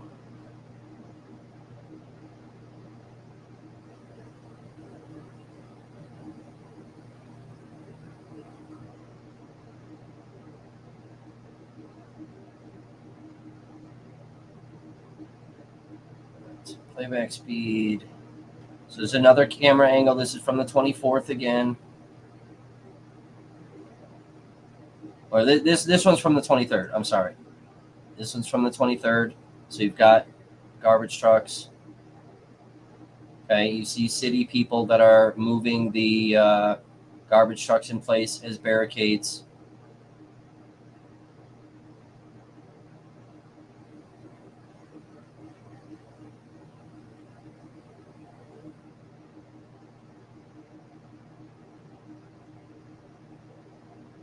Okay, we're gonna start seeing. There's people everywhere. This is not thousands of protesters like the rhetoric that went out. Okay, so you guys can watch that. This is still footage from the 23rd. Okay. So we got the Fusion Center situation. Okay, pay attention. At 1:42 p.m., an internal email was sent through the Milwaukee FBI, who had also been monitoring social media accounts. The email reads, as of 25 August 2020, 12:15 hours, according to FBI social media team and Kenosha County Sheriff's Department, 2 demonstrations are to occur in Kenosha today. First led by the People's Revolution, otherwise known as TPR, organized by Khalil Coleman, who plans to lead a vehicular assembly to Kenosha from Milwaukee to the city of Kenosha. In addition, another group called Armed Citizens to Protect Our Lives and Property are also planning on organizing at 2000 hours, 25 August 2020, at a park in Kenosha. The group refers to themselves as the Kenosha Guard, and the post encourages members to take up arms. Note, these groups are of conflicting ideologies and could potentially be a flashpoint for violence.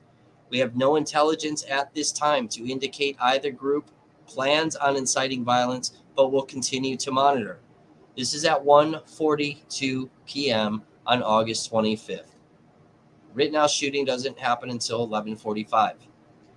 At 1:42 p.m., the Milwaukee FBI is frantically notifying Kenosha that tonight there could be violence. Hundreds of comments would flood the Kenosha Guard page discussing the types of G words that militia were bringing, as well as boasting threats of violence. We read that in the lawsuit. Coming to Kenosha to put snipers on rooftops to shoot protesters and killing protesters and let bodies pile up under the guise of protecting property. This is what was happening on Kevin Mathewson's page. They were talking about unaliving protesters, and they were pretending that they were going to go out and protect property.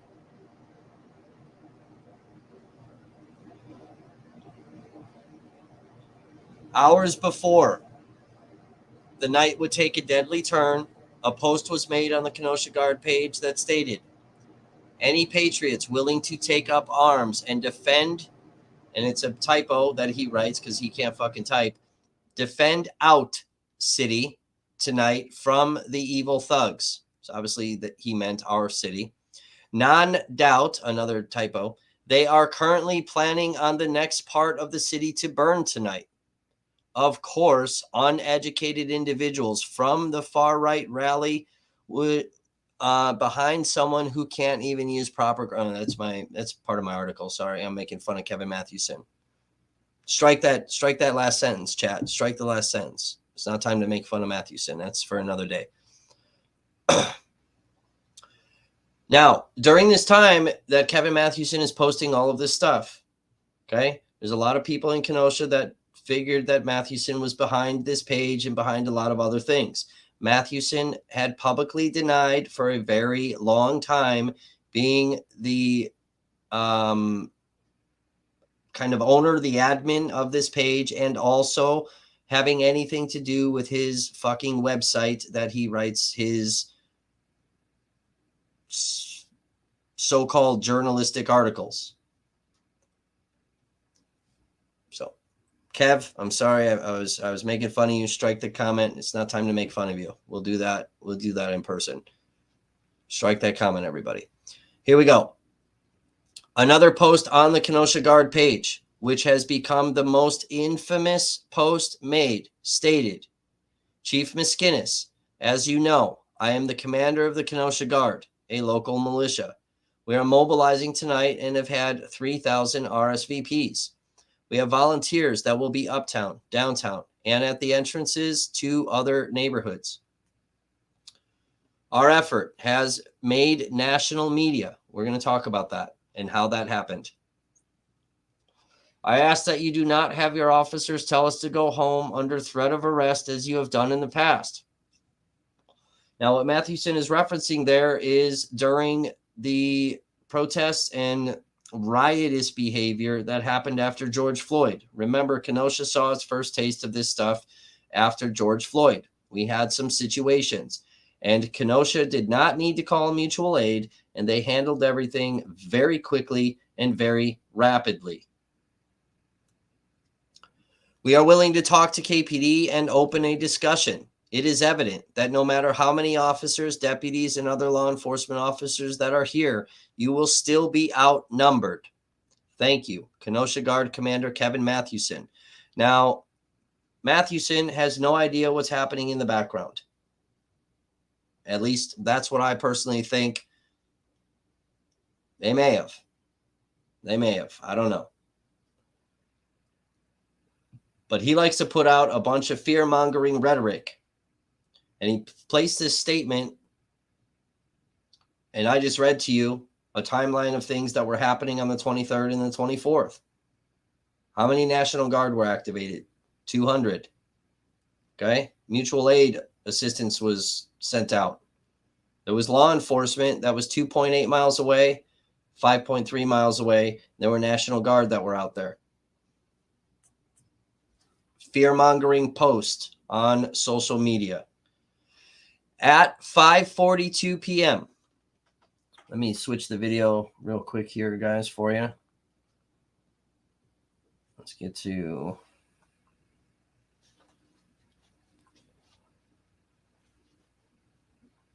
Let's play some stuff from the 24th for you.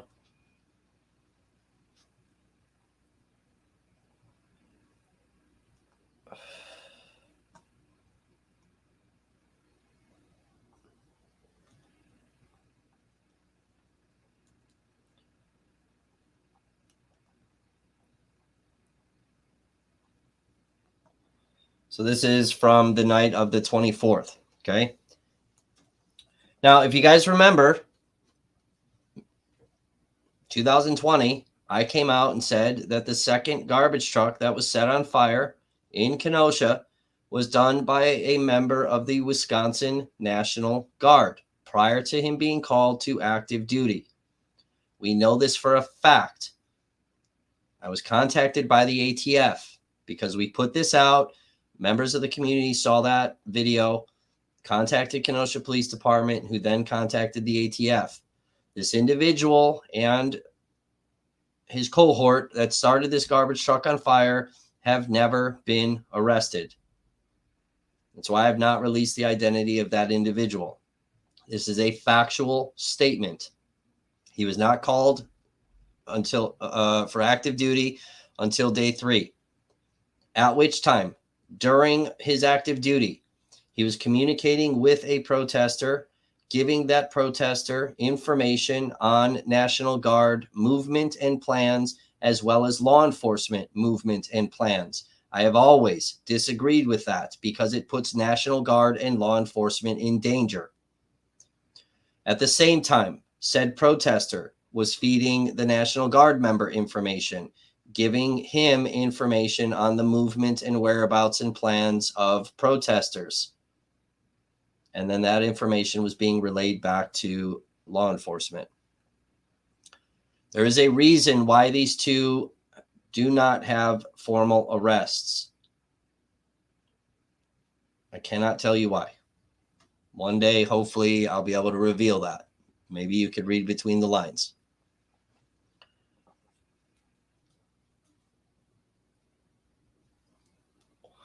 At 5:42 p.m., that post would turn into an email sent to former Chief Daniel Miskinis and Public Information Officer Lieutenant Joseph Noslick. Despite that email being flagged, you know how you go in your email and you can flag an email? Noslik would deny seeing this email until a month after the Kenosha unrest. Now, this is where we chuckle and laugh, and we say that Kenosha doesn't know the information that we know. This is another one of those things I cannot divulge to you at this time. I have to save that piece of information on whether or not law enforcement saw this email or responded to it. You'll have to wait until I can publicly talk about this. Mathewson was nowhere to be found once the curfew started, as he was called home allegedly by his wife. At 7:01 p.m., a concerned citizen sent an email to multiple city council members, including the mayor, John Antaramian, stating, "Hello, Kenosha County Sheriff's Department. I'm writing to bring up concern about a Facebook group, Kenosha Guard, an associated event on 8/25/2020. This group is a self-proclaimed militia group and is planning an event counter the peaceful protest, very different than the later out-of-towners, looters, and rioters. This event is not peaceful counter-protest and is self-proclaimed in numerous comments a call to arms."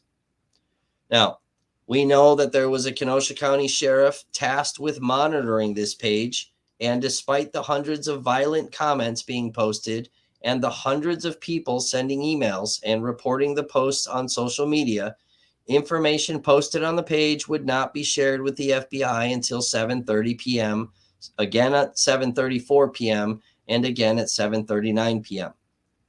The troubling element here is that the internal email passed around to numerous FBI agents didn't focus on the violent rhetoric from the Kenosha Guard page. It was focused on a rumor that had been posted to the page that stated, Wisconsin State Patrol just stated that there were over 600 cars in a caravan traveling down I-94 near Oak Creek.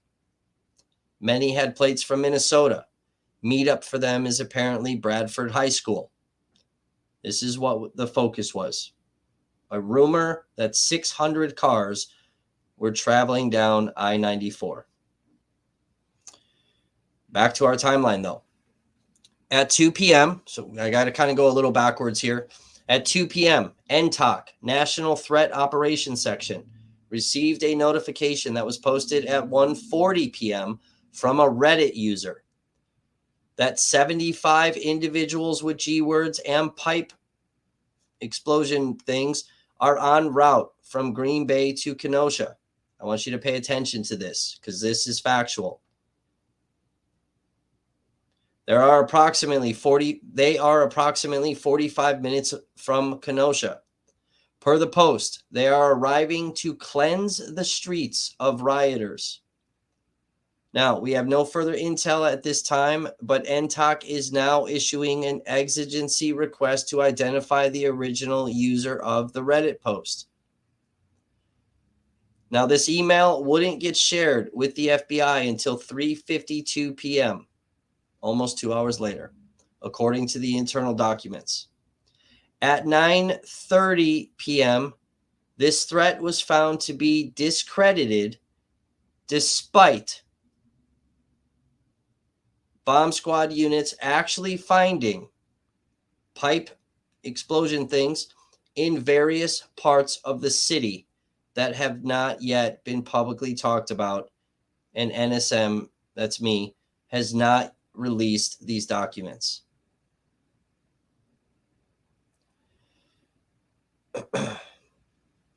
So this was a credible threat, and they actually found things kind of attached to buildings, but law enforcement discredited this threat. Does everybody understand this? They found stuff, but said it was a non-credible threat.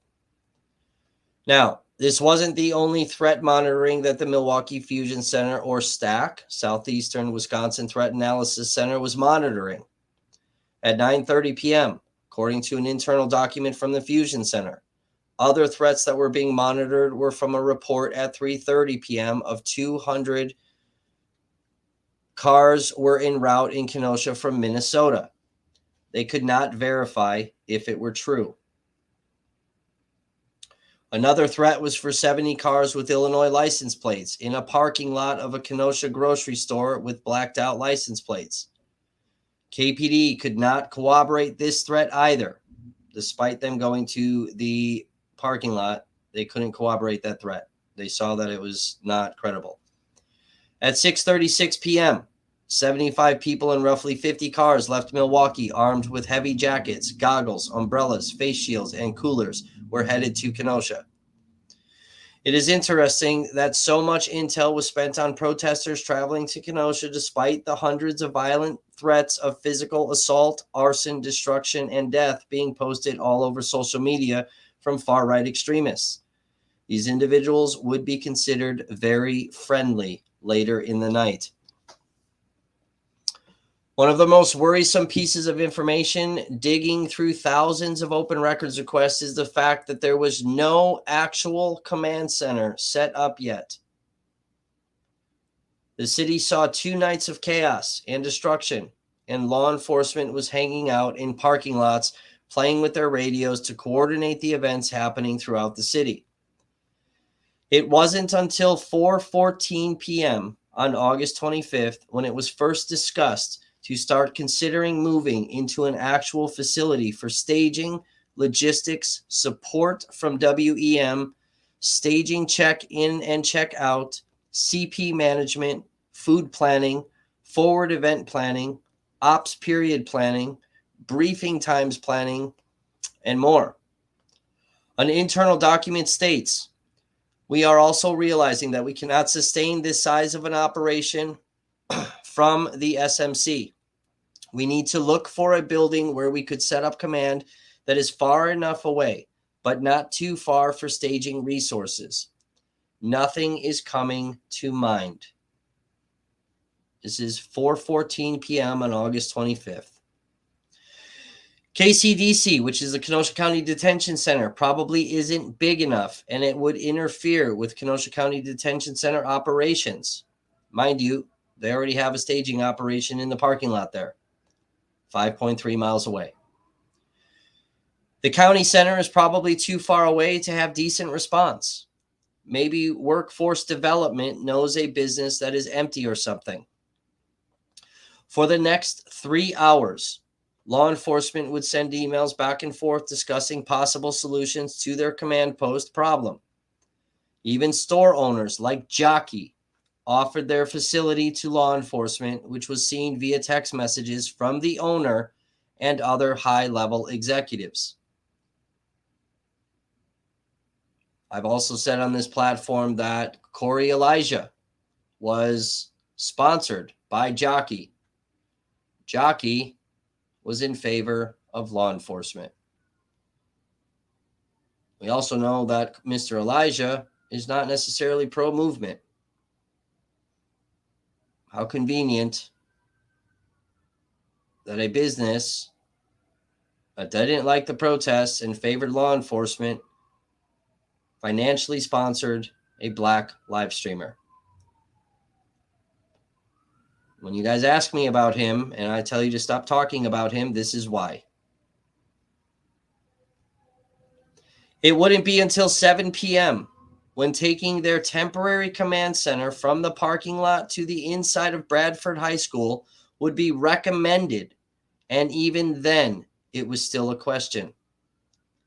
Another 30 minutes would pass before it was decided to officially move indoors. Only now, everything would need to be moved over and set up inside. Picture the scene from the movie Patriots Day where Boston PD and the FBI are scrambling to set up their command center inside the warehouse with computers, cell phones, power, bathrooms, Wi-Fi, etc.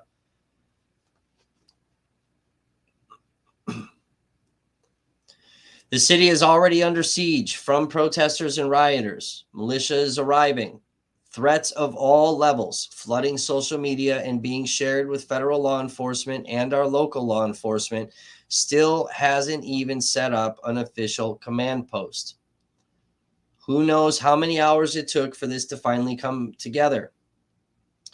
At 7 p.m., An officer sent a text stating, "This is our city. Due to dumb luck, sometime after 7 p.m., I happened to live stream the KPD scanner, where it can be heard that law enforcement had surrounded between 125 to 150 armed citizens and then magically lost them." Let me see if I can pull it up for you guys very quickly.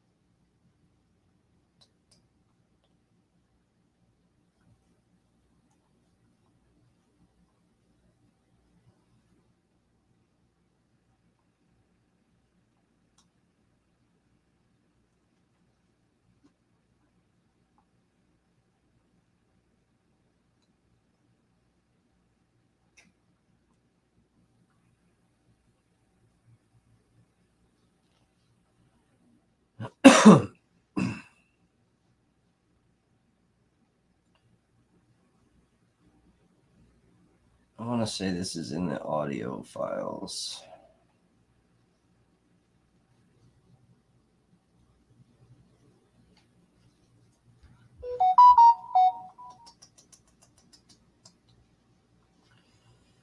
I'll come back to that.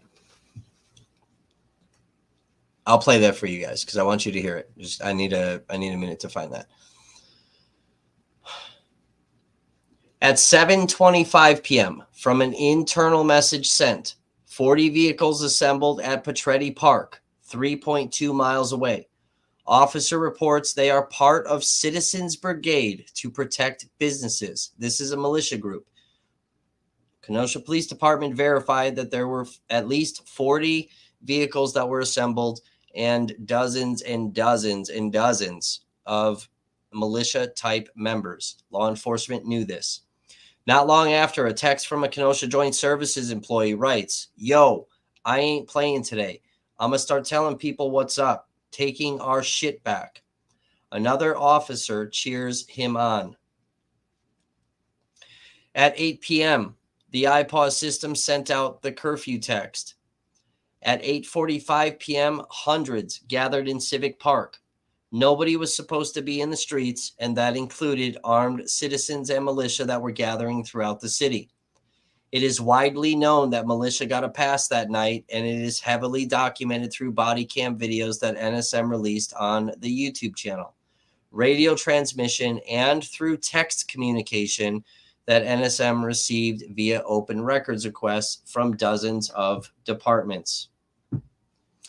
Instead of militia being questioned or arrested by police, they were allowed to roam the streets freely, despite the vast threats of violent behavior on social media and tensions rising on Sheridan Road. Some of that verbiage sound very familiar in the lawsuit that I read earlier this evening.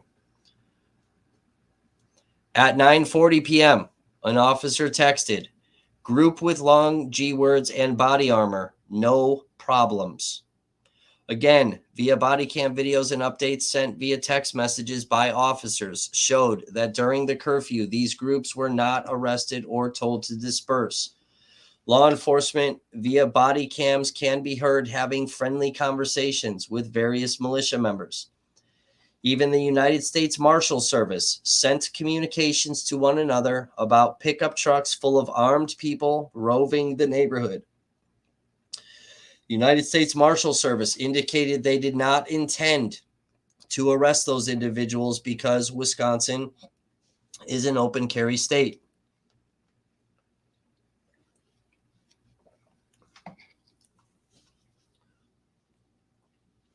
Let me pop up a little video for you guys to be watching.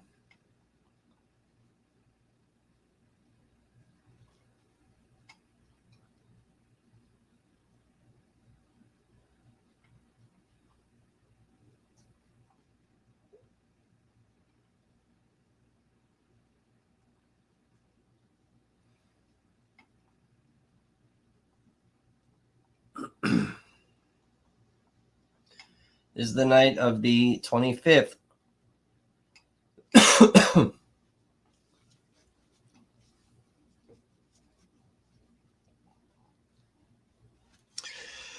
Now, despite Wisconsin being an open carry state, according to provisions of Wisconsin law, prohibit private paramilitary and unauthorized law enforcement activity. Wisconsin law makes it a felony to assume to act in an official capacity or to perform an official function, knowing that she is not the public officer. All 50 states have similar laws or constitutional provisions that bar private military activity, which means militia. At 9:57 p.m., another officer sent a text stating that the armed citizens were very friendly. Then, of course, we have all seen the infamous video of officers with a bear cat offering militia members water and telling them, "We appreciate you guys. We really do." More than likely, or more likely than not, as I've said, this was not Kenosha. More likely than not, this was West Allis Police Department. Another detail that has been dubbed a conspiracy is that law enforcement was in collusion with militia, and the plan was to push them out of Civic Park south down Sheridan Road to where a majority of militia were stationed and let them deal with the protesters. Even story-changing Ryan Balch stated this. From an internal document that NSM obtained through open records, one officer writes, "At the request of Tactical Command, the armored vehicles and crowd control officers would direct the protesters south and hold, or move the protesters south and back away north." Now, we saw that happen. Tactical Command requested several times for this process to occur, which led to the protesters being directed as far south as 60th and Sheridan. We know from various live streams and from exclusively released body cam footage by Never Stop Media that this did in fact take place.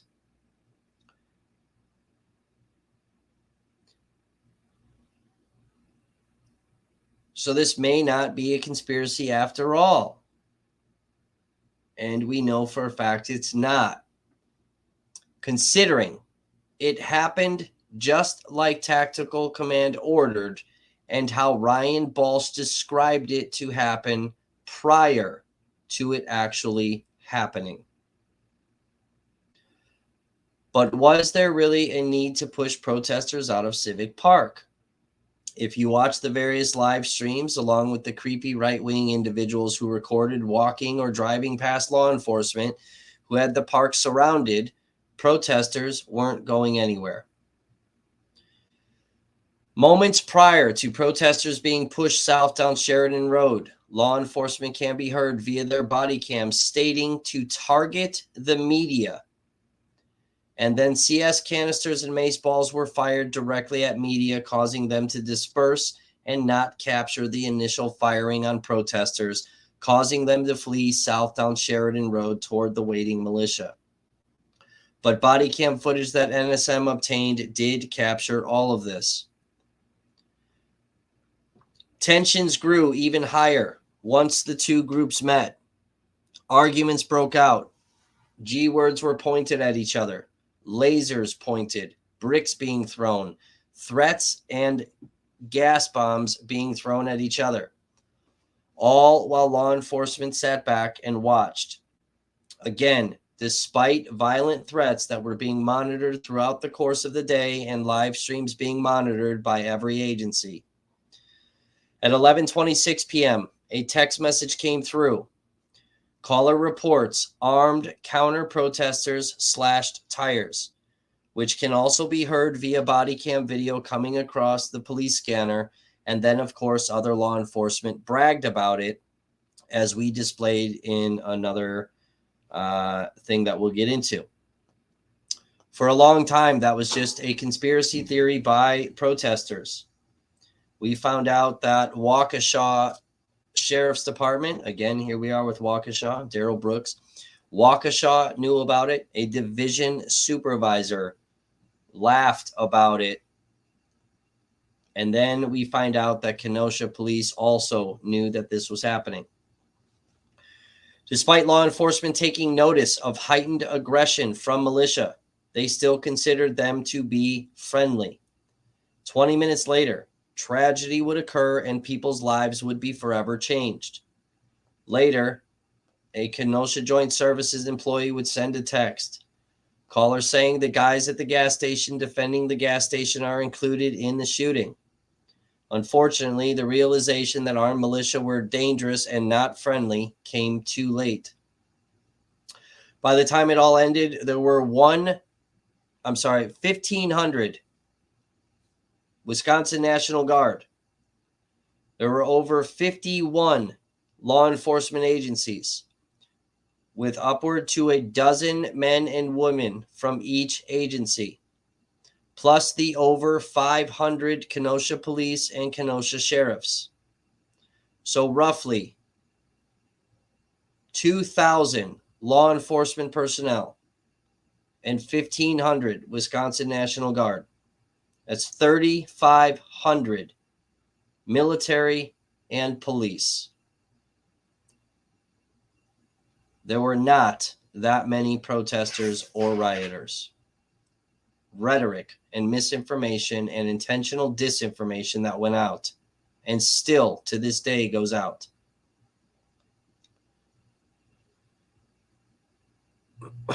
Documents show that the majority of law enforcement was miles away or sent home after arriving to various command posts in the middle of the most chaotic parts of the night because they were told they weren't needed by Sheriff Beth. So on August 24th, when the city was on fire, Sheriff Beth was sending some of these departments home. Departments that traveled 3 hours, 4 hours, 6 hours away were then told to go home right after they got there. Catering services were bringing food to law enforcement at Bradford and the Kenosha County Detention Center. The majority of the National Guard and law enforcement were at these two locations eating catering food instead of being stationed in various parts of the city where they were needed. Instead of being stationed in front of the courthouse, allowing handfuls or dozens of police officers to actually get outnumbered by protesters while they sat and ate beef sandwiches.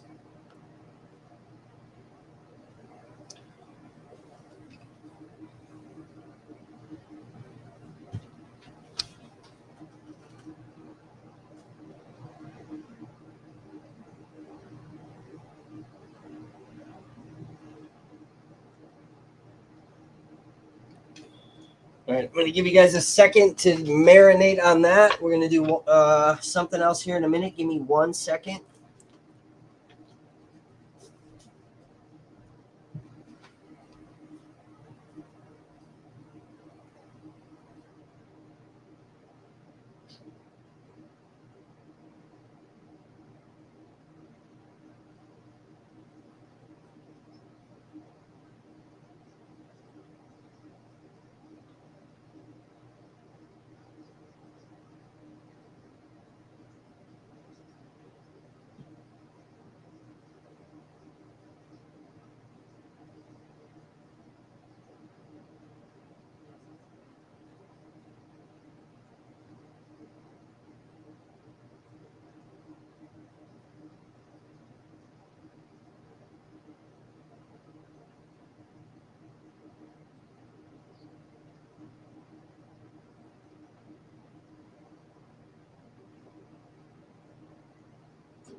All right, I am back.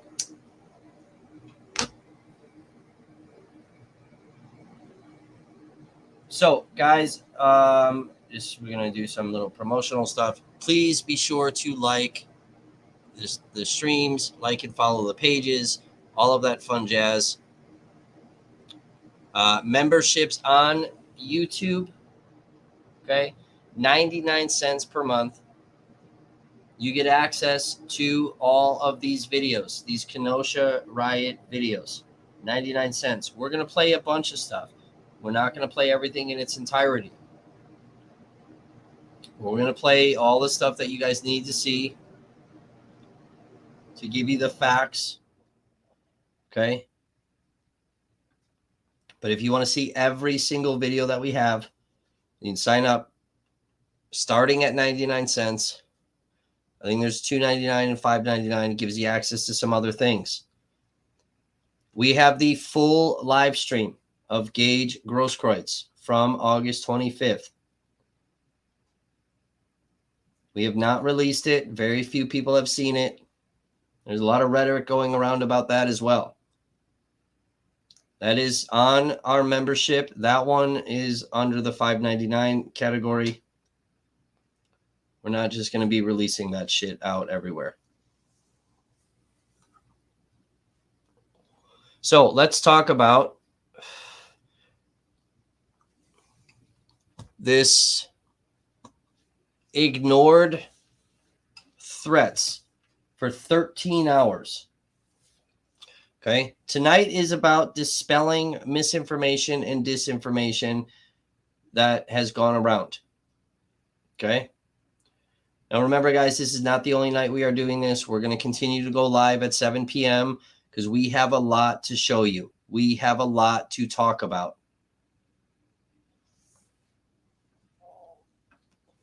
The reason that we're doing this is because of the lawsuit from yesterday with the court date. Okay? Everybody wants to be a keyboard warrior right now. Everybody wants to post their ignorant ass comments. Everybody is putting out misinformation again. We want to make sure that people know what actually happened. Okay? August 25th, 2020 was labeled a deadly night in Kenosha. 13 hours before the shootings, local and federal law enforcement would start a threat analysis of anything related to Kenosha County. Law enforcement would spend more time analyzing caravans of protesters and rumors than they did armed citizens and militia that were quickly organizing via social media. While many released videos and live streams showing militia standing around throughout various parts of the city, there was a lot more that was happening behind the scenes that law enforcement blatantly ignored. Various local and federal officers would label these armed citizens and militia friendly. But how friendly were they really? NSM went through thousands of internal messages from law enforcement and hundreds of social media posts to determine just how friendly these groups really were and what their true intentions were that night. It wasn't to safeguard buildings. They wanted violence and death, and law enforcement allowed it to happen.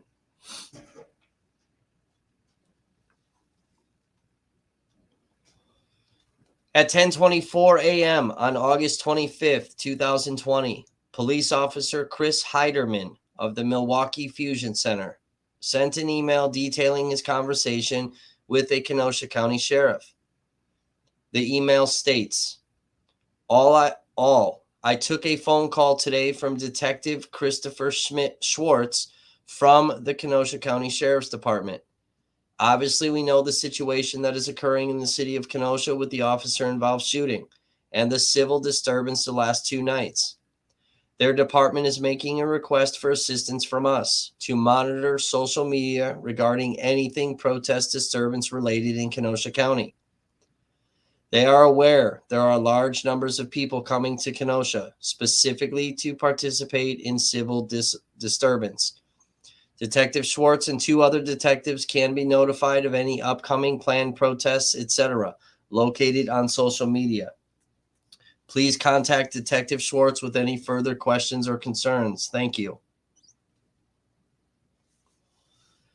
20 minutes later, at 10:44 a.m., the admin of the Kenosha Guard page posted, "Any patriots willing to take up arms and defend our city tonight from evil thugs?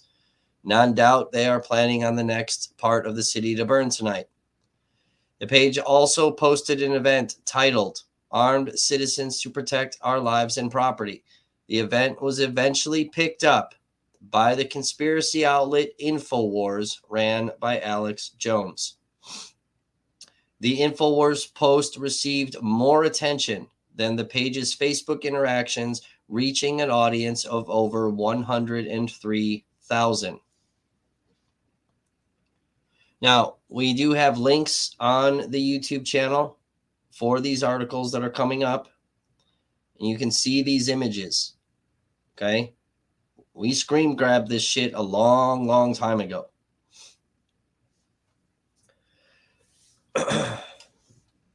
So again, back then, while you guys thought I was kind of this very dumb live streamer, I was doing a lot of stuff in the background as well.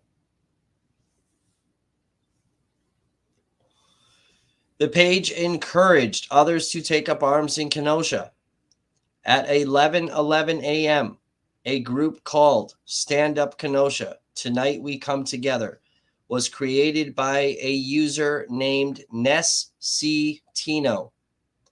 The group and the associated Facebook account no longer exist, but it is believed the creator of the group is Ness Cosentino, who also has an account under the name Vincenz C. Tino. Another member of the group posted a second event at 1:09 p.m., which appears to be a screenshot from a well-known live streamer from Seattle, CJTV. We have that screenshot at CJTV shared out militia posts helping organize militia. We also know from watching the Jensen trial that CJ has now befriended Kevin Mathewson, the commander of the Kenosha Guard. We also know from my restraining order hearing that CJ and Kevin Mathewson teamed up, fabricating and tampering evidence and trying to get my address. So while CJ was in Kenosha during this time, pretending to elevate voices, you guys remember that? Pretending to elevate voices. Behind the scenes, CJ was sharing out militia posts on his page.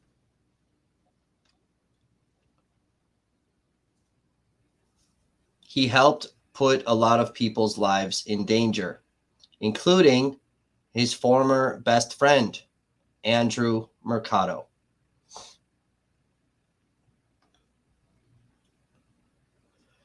Now, this post is titled Citizen Brigade Stand Up Kenosha, which invited people to assemble at Petretti Park at 7 p.m.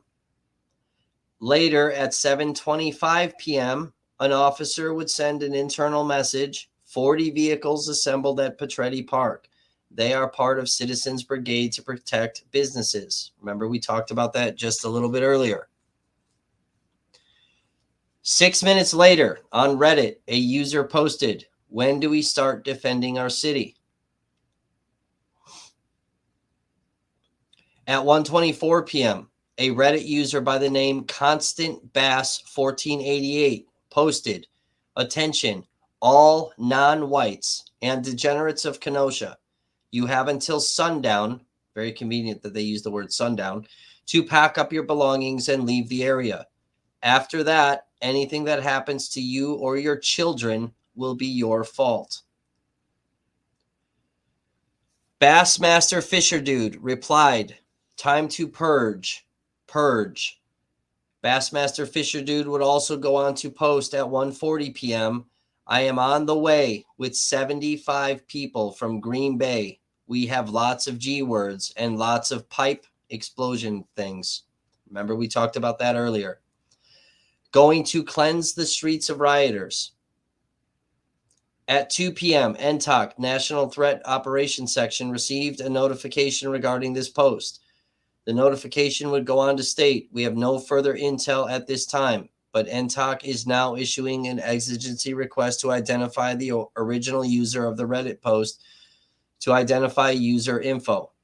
This email wouldn't get shared with the FBI until 3:52. At 9:30 p.m., the threat would not be taken seriously, as NTOC found the threat to be discredited despite law enforcement bomb squads actually finding pipe explosion things in various parts of the city. At 1:42 p.m., an internal email was sent through the Milwaukee FBI, who had also been monitoring social media accounts. The email reads, as of 25 August 2020, 12:15 hours. Some of this is overlapping, guys. I understand I'm repeating some stuff. According to FBI social media team in Kenosha County Sheriff's Department, 2 demonstrations are to occur in Kenosha today. First led by the People's Revolution, organized by Khalil Coleman, who plans to lead a vehicular assembly to Kenosha from Milwaukee to the city of Kenosha. In addition, another group called Armed Citizens to Protect Our Lives and Property are also planning on organizing at 2,000 hours at 25 August 2020 at a park in Kenosha. The group refers to themselves as the Kenosha Guard, and the post encourages members to take up arms. Note, these groups are of conflicting ideologies and could potentially be a flashpoint for violence. We have no intelligence at this time to indicate either group plans on inciting violence, but will continue to monitor. At 1:58 p.m., Ness C. Tino made another post on the Stand Up Kenosha group. Over the course of the day and evening, members of the Stand Up Kenosha group issued threats and encouraged violence. At 2:58 p.m., this shit ends tonight. This is our fucking city, one member wrote. At 3:30 p.m., the Milwaukee Fusion Center was monitoring a post of 200 cars that were en route to Kenosha from Minnesota. Nobody could verify if this were actually true. At 4:27 p.m., a member of Stand Up Kenosha wrote, time to start busting heads. At 5:42 p.m., the admin of the Kenosha Guard, so Kevin Mathewson, we already read the letter. I'm not going to read it 14 times. Sent all of that, posted it, sent it as emails, all that stuff. Okay. Tensions already began to flare. Law enforcement was aware, and yet there was still no solid plan. By 5:58 p.m., a text message came through from an employee with the Department of Homeland Security warning of possible Boogaloo militia members organizing in Kenosha. So we read that one, but I'm kind of going through the timeline with you guys as far as all of the ignored threats. Milwaukee Fusion Center monitored a Facebook post regarding 70 cars with Illinois license plates in a parking lot of a Kenosha grocery store with blacked out license plates. KPD could not corroborate this threat either. At 6:36 p.m., they flagged a post. 75 people, roughly in 50 cars, left Milwaukee, armed with heavy jackets, goggles, umbrellas, face shields, and coolers, were headed to Kenosha. Meanwhile, gathering all over Kenosha and heading there were far-right militia members armed to the gills and talking about killing people in mass numbers that didn't get the same amount of attention. Around 90 minutes later, an individual self-identifying himself as a state officer with the 3%ers Original, TTPO, militant group reached out to coordinate with the Kenosha Guard. Hey guys, my name is Paul Swick, state officer with the 3%er Original. We are trying to create a line of communication with you guys. What kind of expected contingency, and this is all typos in this post, you do have that will show up tonight in Kenosha. Shortly after, Mathewson would post a live stream to the Kenosha Guard page letting people know that he was at Civic Park. Mathewson would run home before the curfew started. The page would go quiet shortly after that. At 7 p.m. on the Stand Up Kenosha page, a user posted, "Shoot to kill, folks, because they won't give you a second chance." Throughout the evening, members of the page would coordinate on the group logistics with each other. At 7:01 p.m., a concerned citizen sent an email to multiple council members. We read that just a little bit earlier. This wasn't the only concerned citizen that sent emails. Emails and calls were coming into Kenosha law enforcement that day, warning of militia groups forming and the style of comments that were being posted. These individuals were told the pages were being monitored. Individuals even started reporting the group, the event, and violent comments, only to receive automated messages back from Facebook stating, "This event was reviewed. It does not go against community standards." There would be a total of 455 complaints that Facebook received regarding the Kenosha Guard page, which created 4 manual and numerous automated reviews of the event page by Facebook's content moderators, which all concluded it did not violate the company's rules.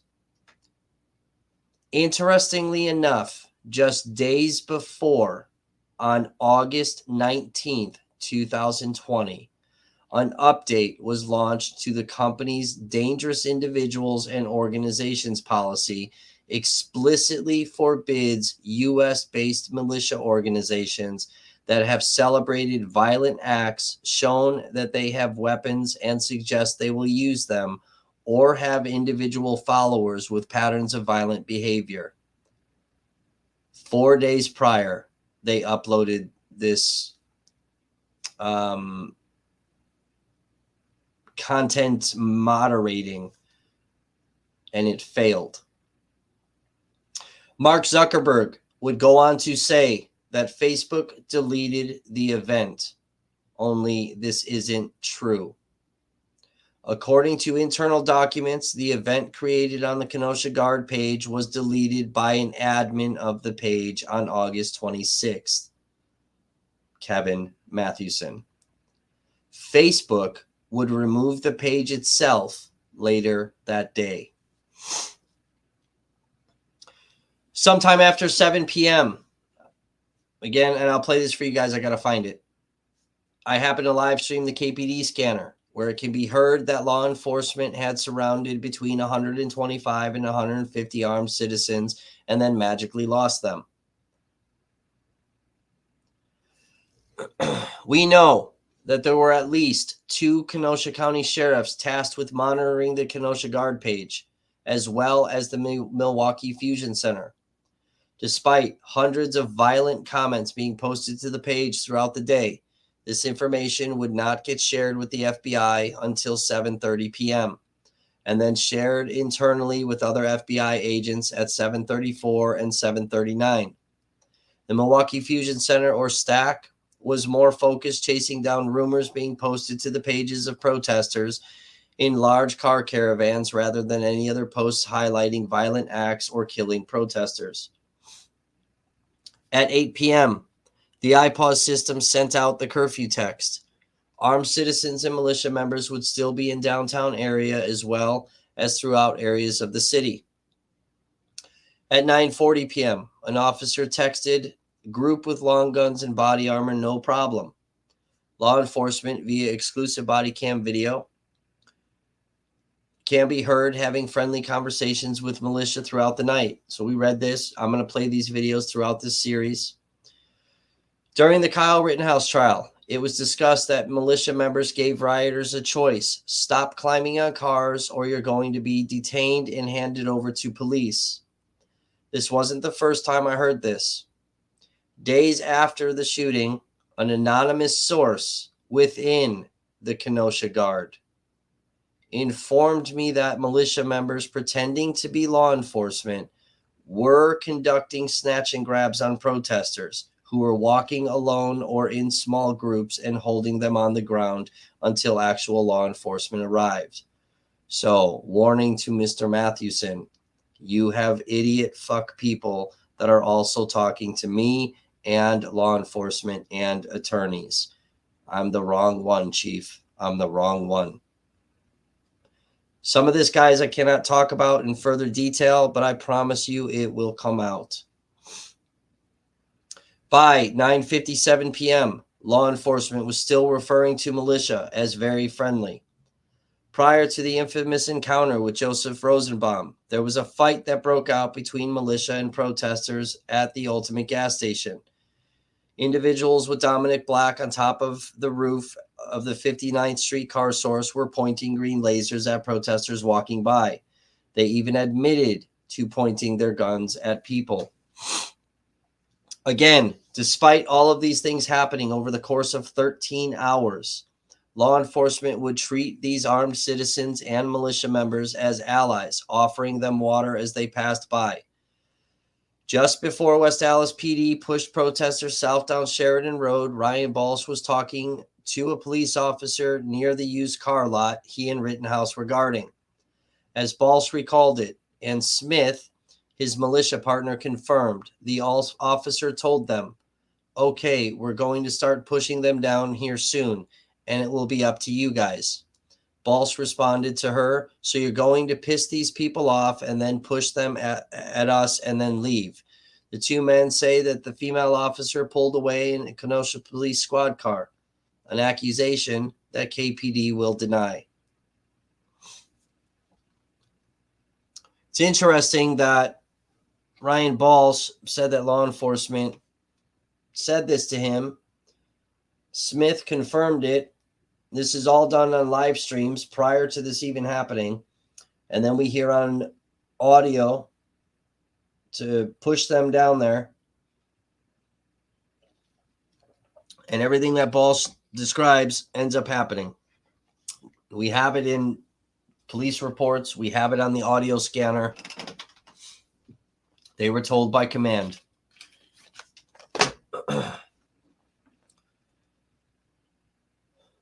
At 11:26 p.m., an internal message from a Kenosha Joint Services employee comes in stating, caller reports armed counter-protesters slash tires, 13 hours of aggressive behavior, threats of violence and death, and it would all be ignored by law enforcement.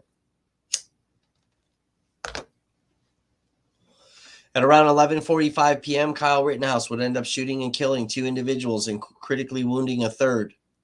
Later, a Kenosha Joint Services employee would send a message stating, callers saying the guys at the gas station defending the gas station are included. It's interesting that the FBI drone they refer to as the plane recorded the first shooting of Joseph Rosenbaum, but nothing was transmitted over the radio regarding the first shooting. Law enforcement would have no idea that an armed citizen opened fire until after the second shooting incident, when the crowd scattered and the West Allis officers could see bodies lying in the road.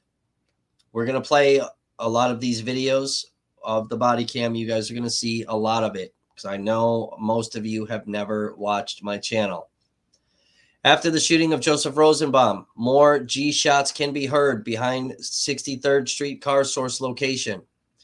An anonymous source had informed NSM of a gun battle between militia members and protesters in Bain Park. This would later be confirmed not only in a United States Marshal document, but also other documents received via open records requests. We know there was at least one KPD squad car and a Bearcat on 10th Avenue at the time of the gun battle, yet not a single militia member was detained or arrested.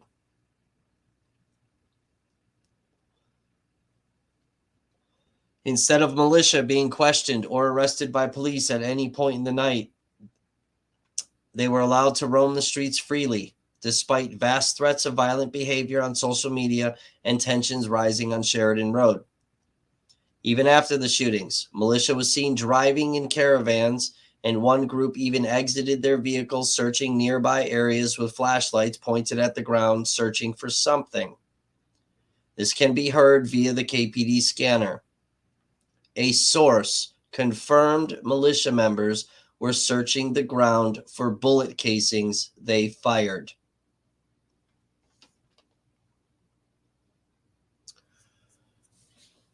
Local and federal law enforcement spent so much time focusing on social media rumors that pertained to protesters that they completely ignored every threat that came from far-right militia and citizens gearing up ready for war. Some would argue that law enforcement and militia were working together.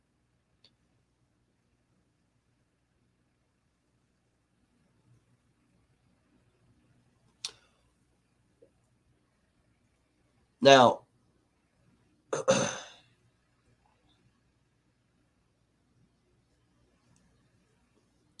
one piece of evidence besides the West Dallas police officer who writes up his report and the audio scanner that we heard, that is extremely damning and highly suggests that law enforcement may very well have been working with militia groups throughout the 9-day unrest in Kenosha and has never been revealed to the public, was discussed in an email that NSM received via an open records request.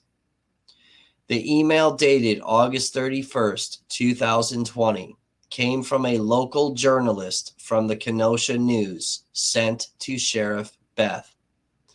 The email states, "Hi, Sheriff Beth. Yesterday, when I was at the rally to back the badge, the guy who runs the group that put it on said they had planned to do a rally for Trump at 8 a.m. tomorrow, but was informed that the reason and he couldn't was due to safety. Apparently, during yesterday's rally, a guy from the command post, which is set up at Bradford, arrived at the scene to tell the organizer, Kyle," not Rittenhouse, a different Kyle, "that they're supposedly monitoring armed militia members who were on scene at the protests in Portland and Seattle." Sheriff Beth would end up casually dismissing this question. And it's interesting that the journalist from the Kenosha News has never reported on this.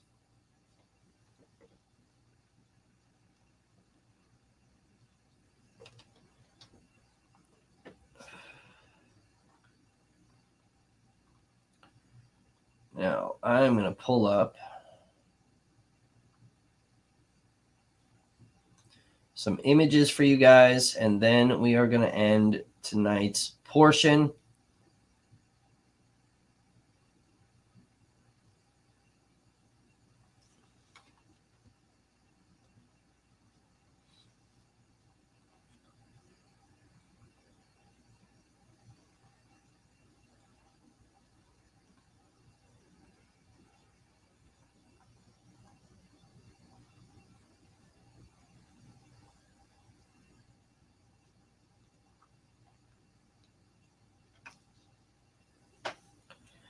So these are screenshots.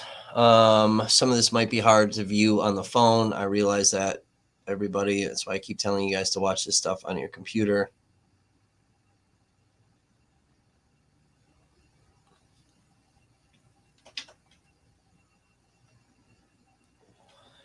So this particular screenshot is from the state officer with the 3%er originals, Paul Swick.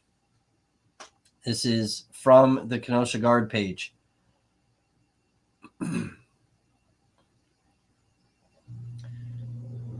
This screenshot right here, this is a big one.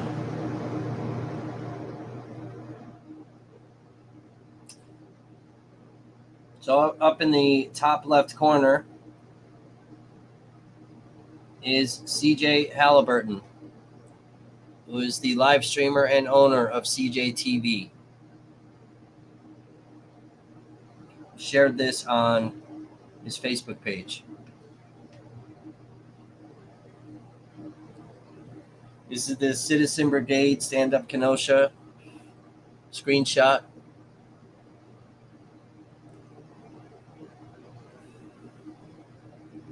This is from the Kenosha Guard page.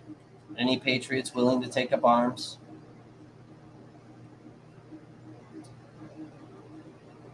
Another post. We had a great showing at our first gathering. We will protect our great city.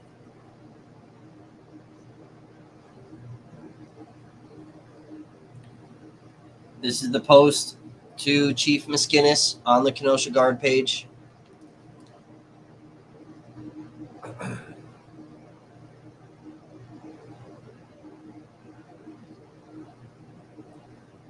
Here's Paul Swick again. You lefties just keep pushing and see what happens when you a rabid Wolverine in a corner with an eagle as Overwatch. Join or die, I think once was the term. And then it's got the 3percenters.org website. Paul Swick again. When we take back our country, make sure we show no mercy to these sick individuals. Some of the links already removed. Why we tolerate this from our leaders, I will never understand. I don't understand what the fuck it is wrong with these people that they cannot fucking type. I really don't get it. Paul Swick again. They are just shooting a cars for driving by. When will the people stand up? No waiting for Trump. The people need to stand up. So this is posted on his Facebook page. Kenosha Guard. In Kenosha, we take care of ourselves. Stay safe. So this is the InfoWars thing that went out.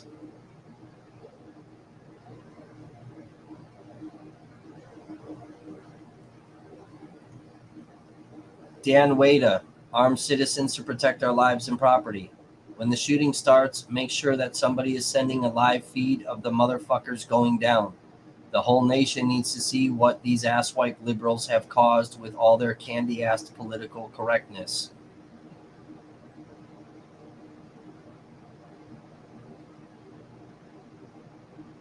Some of what the gas station looked like.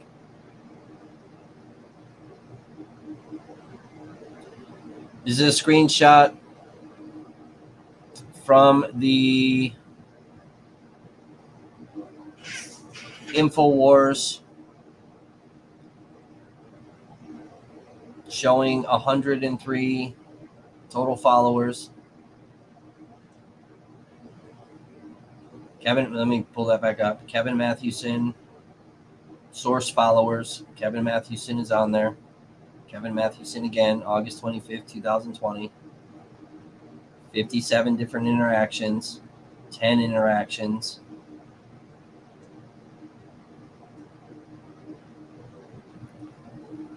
This is the armed citizens to protect our lives and property.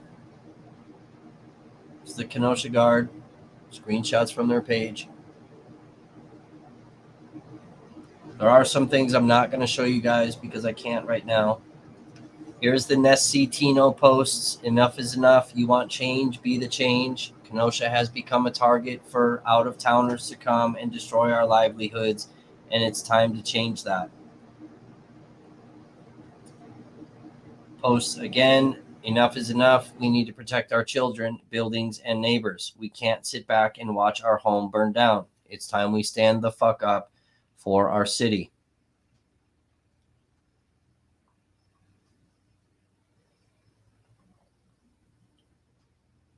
Here's the Citizen Brigade, Stand Up Kenosha. We talked about this again with the CJ Halliburton thing.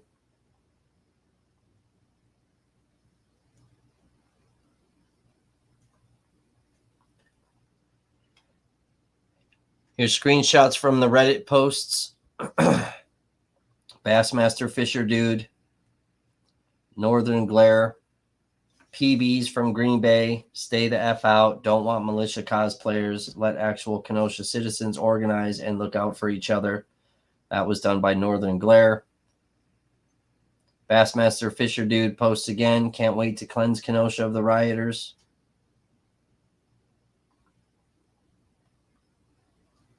Nessie Tino again. There's a gathering starting spot today around 4 p.m. Inbox me for address and details.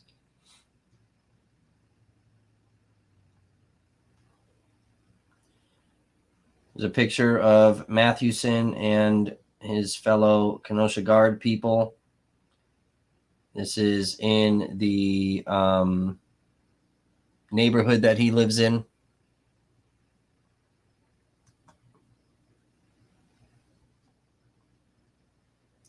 Again, people, we have identified 90% of all of these people that were out here. So again, this is where you see there is a person of color that is standing. There's two of them that are standing in this picture. So there is concern about that lawsuit because it's not fucking accurate. Gavin Graham posts, this shit ends tonight. This is our fucking city. Again, doesn't know how to type. Kevin Mathewson in a live stream, letting everybody know that he is down there. This was the proof to all the people that he's down here waiting for them, come down. And this was shortly before the curfew. By the time people got there, Kevin Mathewson was nowhere to be found. There's also a live stream of Kevin Mathewson down here inciting protesters.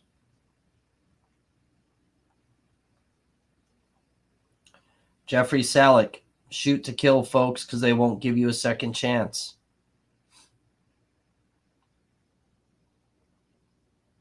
Caleb Weber, give them hell.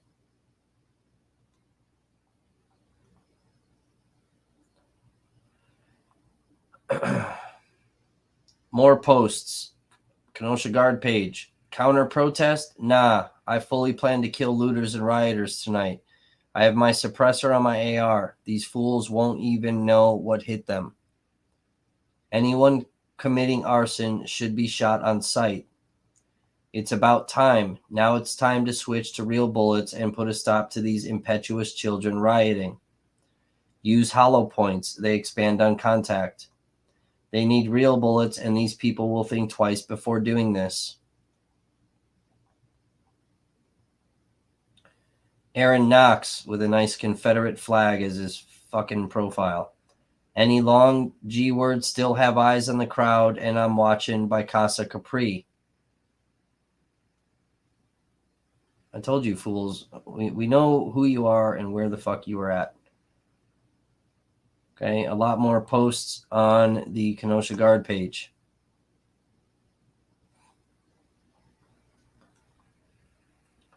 Kenosha Guard statement on last night's shooting. We are unaware if the armed citizen was answering the Kenosha Guard militia call to arms. Just like with the shooting of Jacob Blake, we need all the facts and evidence to come out before we make a judgment. God bless and stay safe, Kenosha.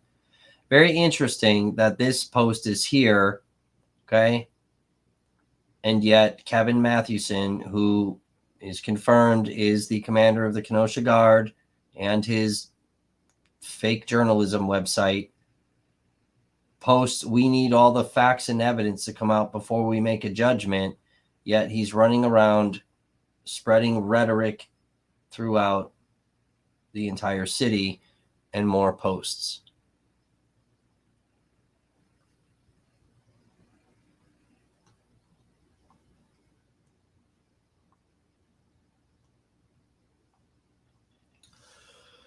So I think that's enough information for you guys to unpack tonight. Again, we will continue to go live at 7 p.m. because there is a lot to talk about. Okay. Again, the reason we are talking about Kenosha is because of the lawsuit that made it past another phase yesterday. And there is a bunch of rhetoric that has gone around on social media again. So please make sure you guys share these streams out. Let's try to get as many people in here. Okay. Again, I don't care what side you're on, what political beliefs you have. I don't care about any of that stuff. All right. Obviously, the comment sections are going to be heavily monitored. Okay.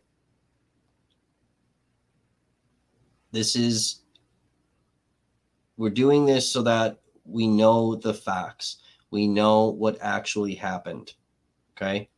Now, we have filed on 26 of the 51 agencies, law enforcement agencies that were out in Kenosha. I have spent thousands of dollars getting the records and videos and documents and body cams and all the shit that we have. There is 25 agencies that we need to file on still. If you want to help with funds for that, because it will cost a lot of money. I have gone broke doing this shit. There's links in the pinned comments. There's a GoFundMe. There's ways that you can donate.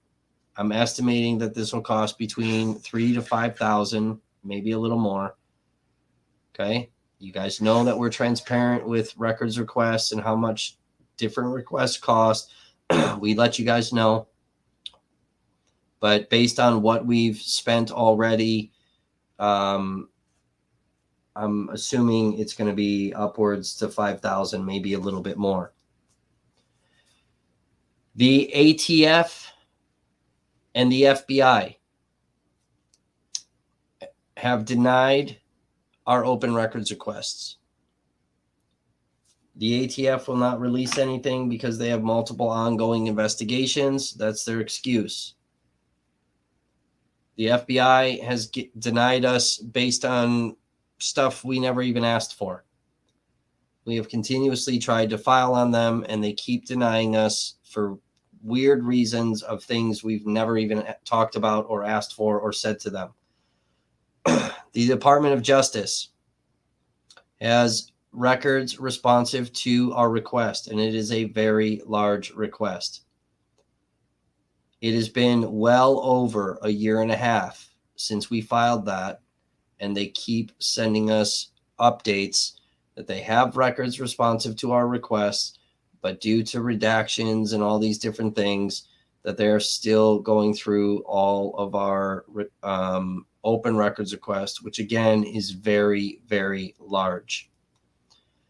Kenosha Police Department has only given us a handful of documents. They have refused every other request that we have asked for. We had to spend a few $100s to take them to court and sue them in a lawsuit called a writ of mandamus lawsuit. We won some of those requests. Kenosha Police Department lied to Judge Kirkman and told them that a lot of requests that we had asked for were going to cost upwards into $150,000. They lied. We know they lied because they charged other media outlets for the same materials that we asked for a few $100s.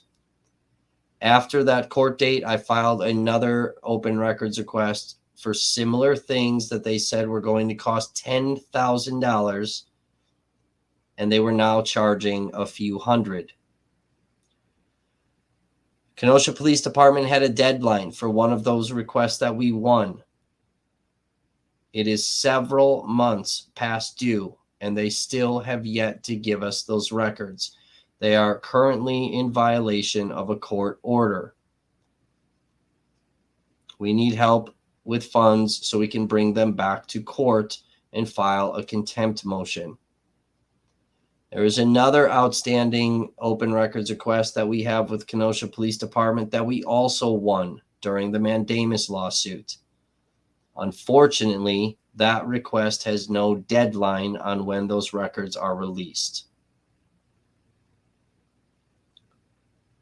So we need help.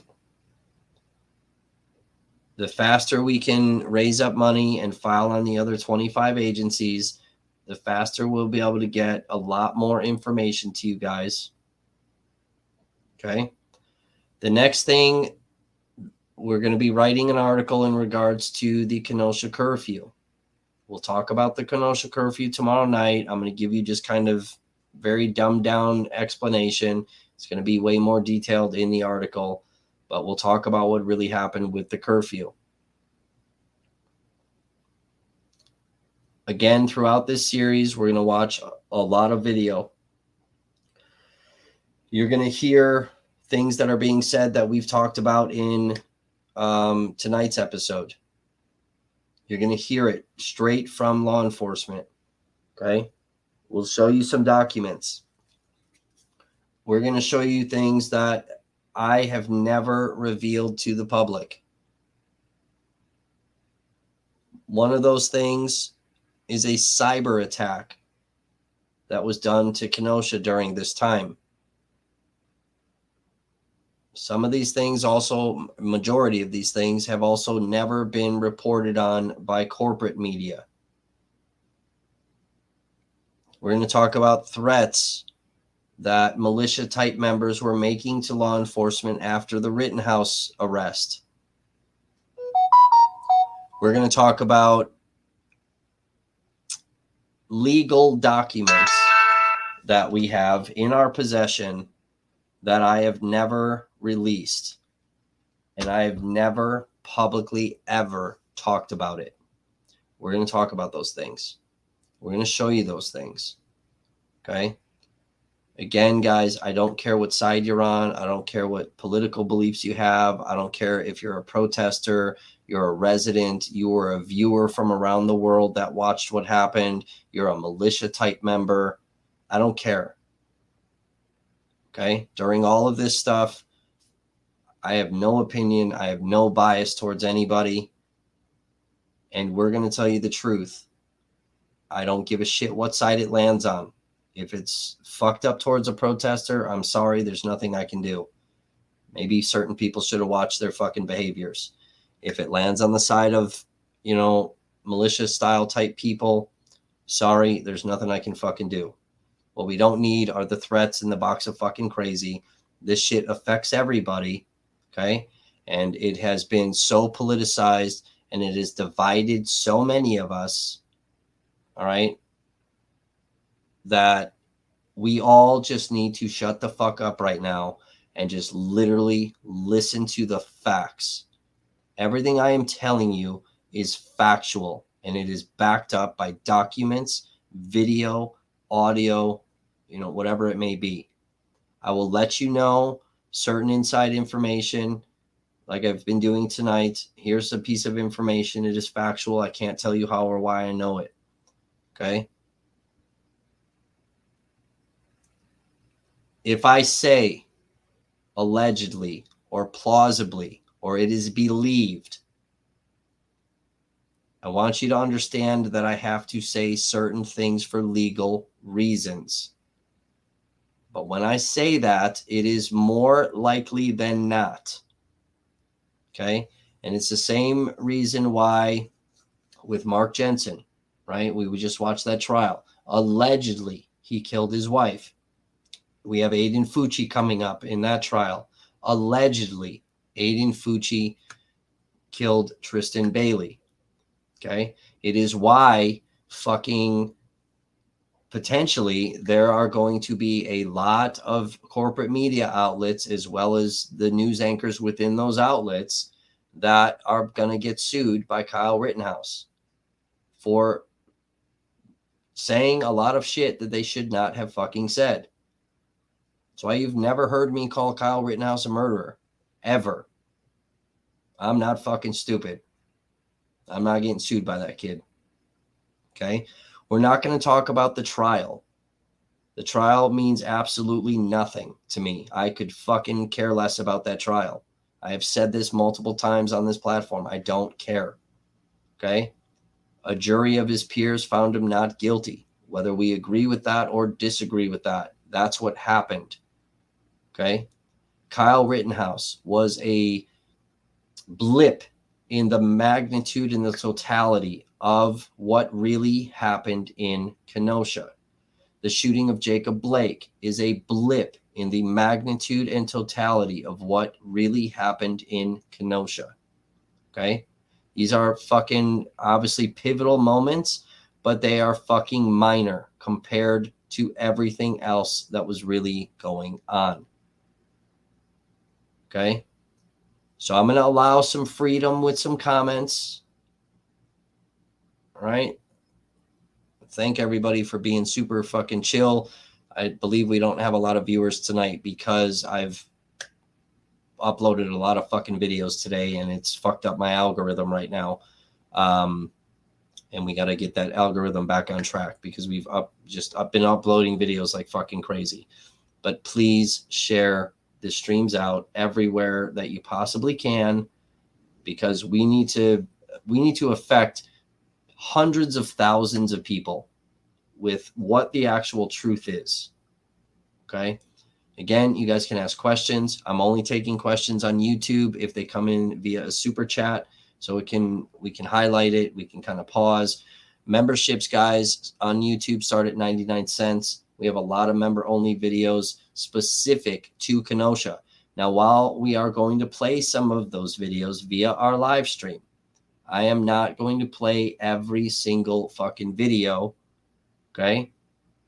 Some of them just highlight just some standard shit that was going on back then, and it's kind of no importance to what we're fucking talking about.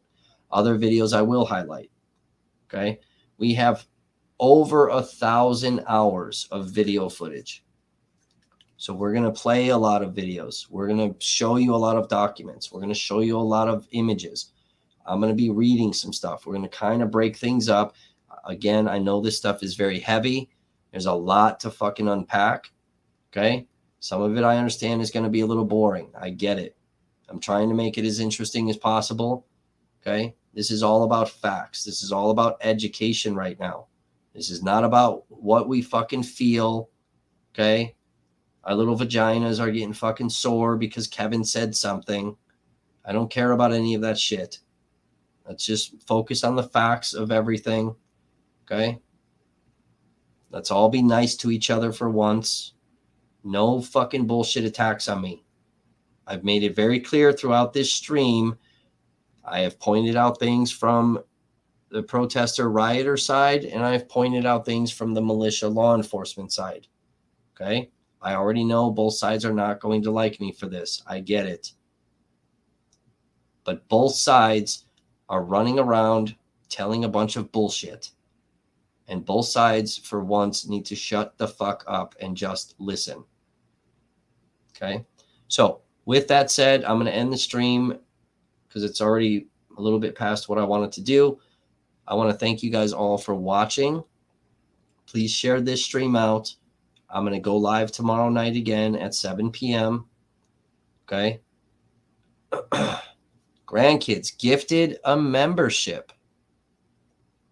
No shit. Look at that. Let's talk about this for a second. Guys, there is a requirement for this. I didn't think anybody would do this ever. So you guys got to know how to do this.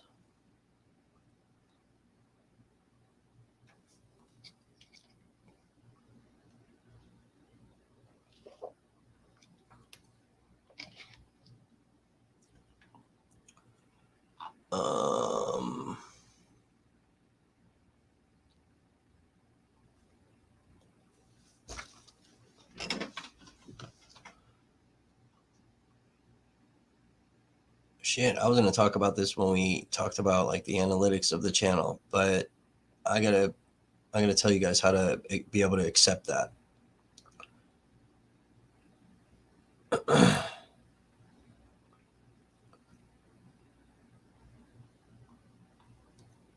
All right.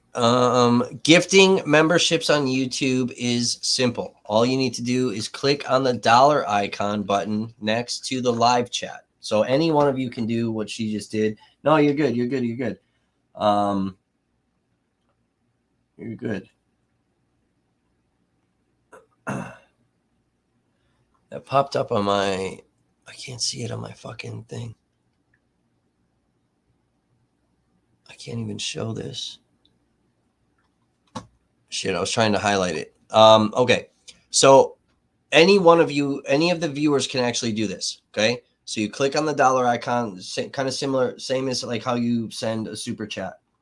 Okay. Oh, boss already accepted it. Okay. Here's the thing. Memberships will be distributed among viewers based on how much they interact with the streamer's channel. Naturally, that means the most loyal and dedicated viewers have a better chance of receiving them. If you're a viewer who wants to be eligible to receive a gifted membership, you'll need to opt in by clicking Allow Gifts when an announcement pops up after the streamer you're watching purchases them. It is important to note that membership gifting is only available for viewers watching streams on their computers. YouTube is working on bringing it to their mobile app at a later date. Maybe that's already happened. I don't fucking know. Okay. Now, I'm not sure if you technically, it's not like, all right, so it's not like Boss, like, I don't think Boss clicked on it and accepted it, because from what I know with the memberships, it's fucking random. YouTube picks viewers that are like very loyal viewers. You're on your phone. Okay, so they may have updated that. I'm reading this article. This was May of 2022. So they may have kind of upgraded. We've never had this done on the channel, so that's pretty fucking cool. I've seen it done on other channels. But yeah, anybody can do it. And my understanding is that you have to opt in to receive gifts, and then YouTube, it's random that they give it to viewers. Like the algorithm picks up, like, you know, loyal viewers that are consistently interacting. So all the fucking lurkers are not going to get shit because they don't fucking do anything other than sit in the background. People that are banned, maybe you should have been normal and maybe you could have had more fun with us. So this is another reason I keep telling you guys, like, you know, interact with the chat, like, hit that like button, share the shit out, do all these things, right? The more you interact, there's benefits to all of that stuff. Okay. Again, memberships, you can get a membership for our channel for as little as 99 cents. We have tons of content, tons, people, for 99 cents. Okay. Obviously, a good majority of our shit is free. We don't charge people for a lot of fucking stuff. We don't charge people to read our articles, unlike whatever weird accusation we got in this stupid group that we're part of. But we do have content that are for members. Okay. Just like every other platform. There's a bunch that is for 99 cents. We also have some content that is available at the $2.99 range. And then we have content that is available at the $5.99 range. Okay, a little something for everybody. Each tier, it's not only just the content, but each tier you get access to other perks. Those of you that want to buy like t-shirts and things from my other companies, we give you discount codes. We have the group. If some of you remember, we have the private group on Facebook. That never went away. That's still there. What we did, though, is we kicked everybody out of it and deleted a lot of fucking crazy bullshit that was on there. So certain levels get access to the group. Okay. And we can start doing some private live streams in there with monthly members, things like that. There's a lot of different little perks that people get. We've kind of set some things up. Okay. It says it was gifted. Yeah, it's going to tell you who the thing was. But yeah, I believe it's for a month, I believe is how that works. It's not like grandkids pays fucking forever. I believe it's for a month. So you'll see, like, when you go and click on certain videos on the page, okay, some people, like, you'll click on it, it'll bring up a membership screen. That means you can't watch the video because it's a member only video. If you can watch all the fucking content, then, you know, your membership is for that related content, plus the free stuff, all of that. So that was really cool, grandkids, that happened. But it is my understanding that YouTube, it's like a lottery system. It just picks and chooses randomly who actually gets it. So that was fucking badass. That would be even cooler if we had more viewers that did that, but also themselves signed up for a membership. So right on. Now, last thing I'm going to say, I am looking for all kinds of pre-recorded footage and live stream footage, photographs, whatever you guys have from the 2020 Kenosha unrest. Again, I don't give a fuck what side sends it to me. Okay. Those of you that send it to me, okay, you want to send me video footage, you want to send me confirmation of names of people that were out there, okay, real shit that we can confirm. All right. You are treated as a confidential source, just like we do with law enforcement. just like we do with the Kenosha Guard member that's over here telling on fucking Kevin Mathewson. Okay? People are confidential sources. I will fucking protect that with everything in me. I am willing to go to jail to protect that fucking source. So I don't care what side you're on. If you want to send me some shit, okay, you have my word. I will never fucking release your name or how I got it and where I fucking got it. That will not happen to these lawyers in these fucking cases. That will not happen with fucking judges. That will not happen with fucking law enforcement. You have my word. Okay? Same as I've never given up the source that started the fire in the fucking garbage truck. Day Drinker gifted another membership. This is cool, guys.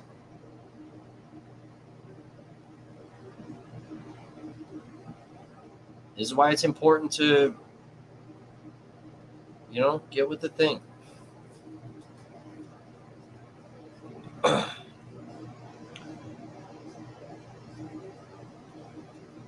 So I'm gonna stay on and see if another viewer gets this. I don't want to end it and then it like canceled. We have several people watching that are not fucking doing anything interactive with the stream. You guys are missing out on having access to some shit.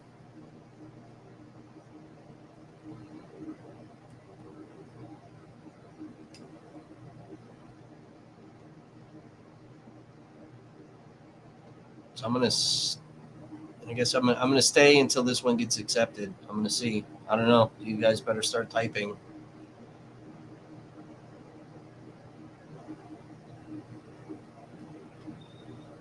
You know, on the home page, I'll pull this up because everyone's so fucking confused about how to use fucking YouTube.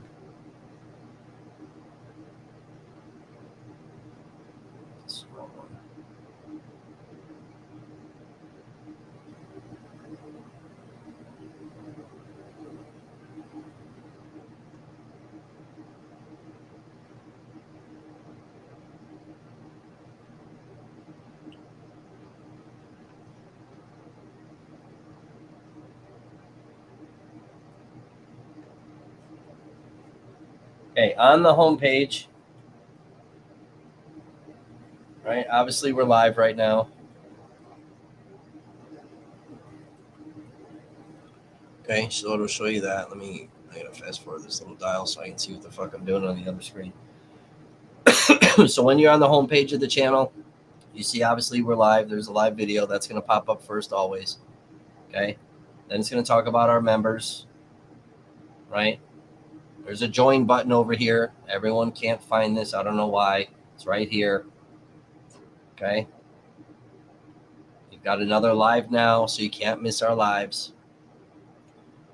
Video section. These are all videos that are uploaded that everybody in the world gets to watch. All right.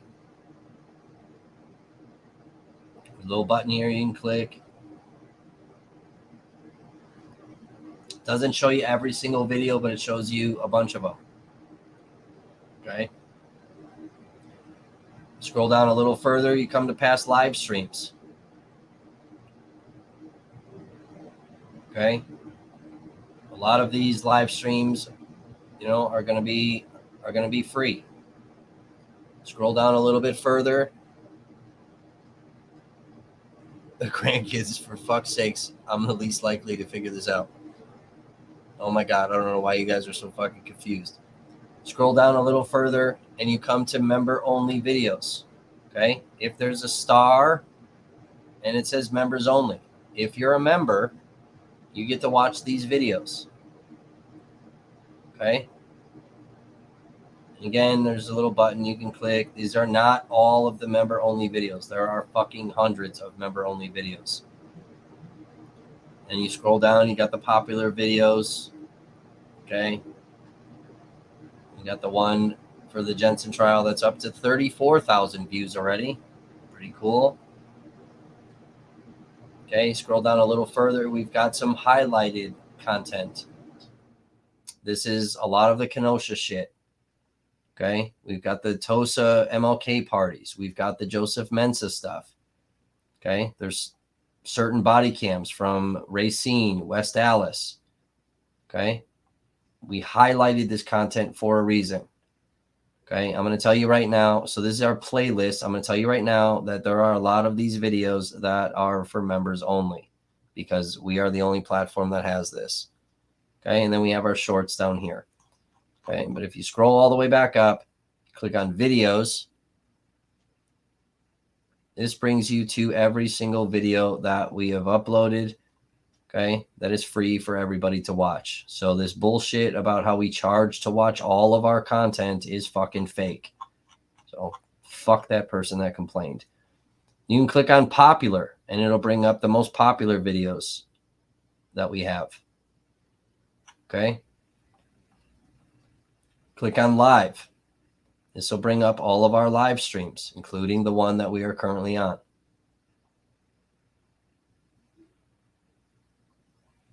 As you see, there is just hundreds of live stream videos that are available for people to watch. The community tab. This is where we post things. So we posted that we were doing this tonight. Okay, we posted the live stream Bikers Against Predators. I'm really still kind of pissed that a majority of you were not fucking here last night. It was fucking irritating. Okay, press releases, some newsy stuff. I don't post all the newsy stuff here because that's why we have the Facebook page. Nightbot should know it's a button you have to accept. Yeah, Nightbot doesn't have anything to do with it, though. Okay, if we're doing an article, I post that in the community section. This is all stuff that you guys should be getting notified of. Again, part of the problem is that we're uploading a lot of videos, and YouTube only recognizes that we upload 3 a day. Okay, you have to have your on the thing when you subscribe to the channel, you have to have the bell for all notifications. Okay, but that's part of it. On your phone, you have to go into your apps and shit and allow YouTube to send you notifications. If you don't have that, it doesn't matter if you subscribe to my channel and click the bell. If it's not clicked on your phone, you're not going to receive a notification. I don't know. I'm starting to get like annoyed that I have to keep explaining this to the same fucking people. Okay. But then also part of it is also on the back end in your own YouTube profiles. There is a toggle switch that you have to click. If you don't have that click to receive notifications from whatever channels you guys watch, okay, again, you're not going to get notified.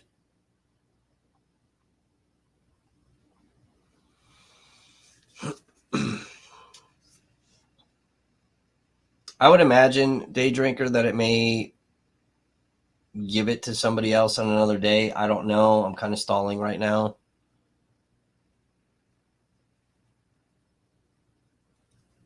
I don't know the full ins and outs of the membership gifting. It's something that we were just able to fucking implement ourselves.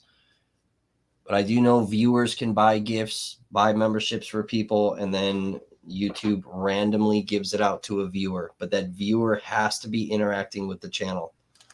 It's not for fucking lurkers off in the background. They'll never get anything. It's about all I know. I'm not sure if what you just gifted is going to hang back in the shadows and then gift it to somebody tomorrow night. I don't know. I guess we'll find out. I don't want to sit here for a fucking hour waiting for somebody to comment.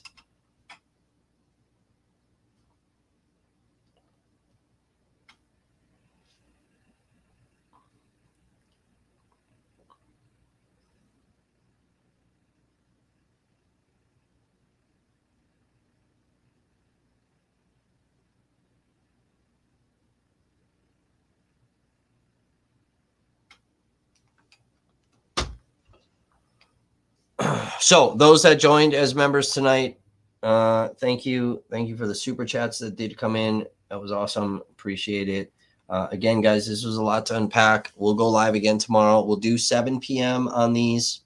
Okay. On trial days, we're going to be filming, streaming the trial. We're going to cover Aiden Fucci.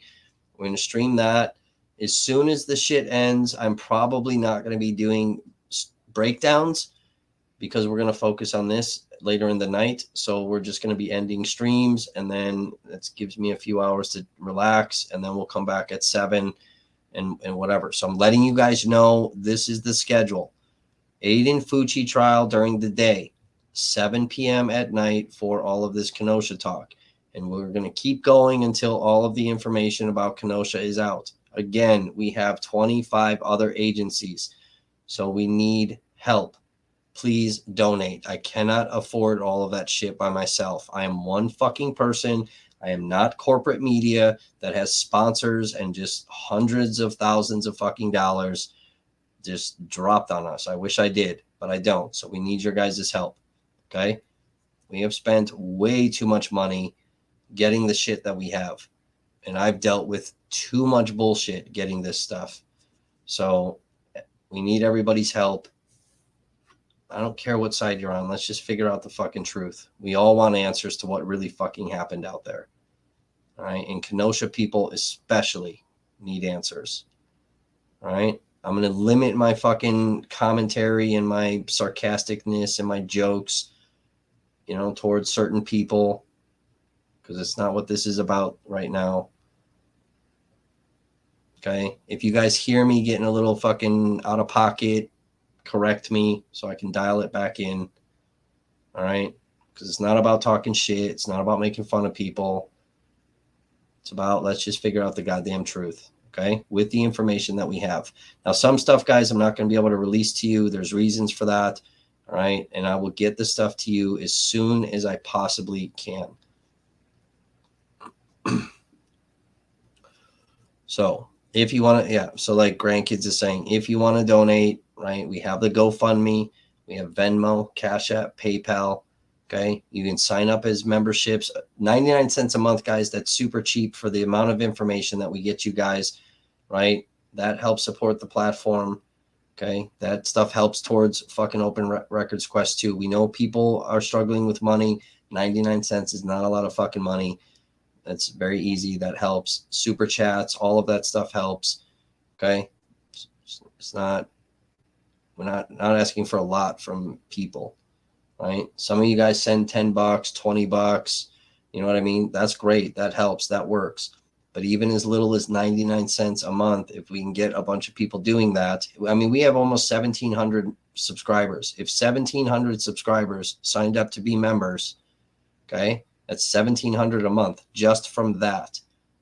And we can start filing open records requests a lot fucking faster and paying for this shit and getting this information out about various topics that we cover a hell of a lot sooner. Okay? Instead of sitting here for over 2 years, instead of sitting here for months, right? Me working the day job and trying to save up all this money so I can fucking do this stuff on my own too. We spent thousands of dollars on this shit. Thousands upon thousands. So thank you guys. I love you. All the help you've done. It's awesome. Really, really appreciate it.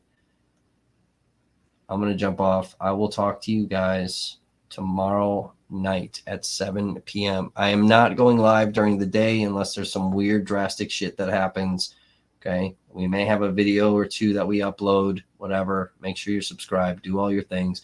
But come back tomorrow at 7. I am probably not going to live stream this on Facebook tomorrow. It'll just be on YouTube. So take the link from the live stream and share it onto your Facebooks and then share that out everywhere. Okay? I will talk to you guys later.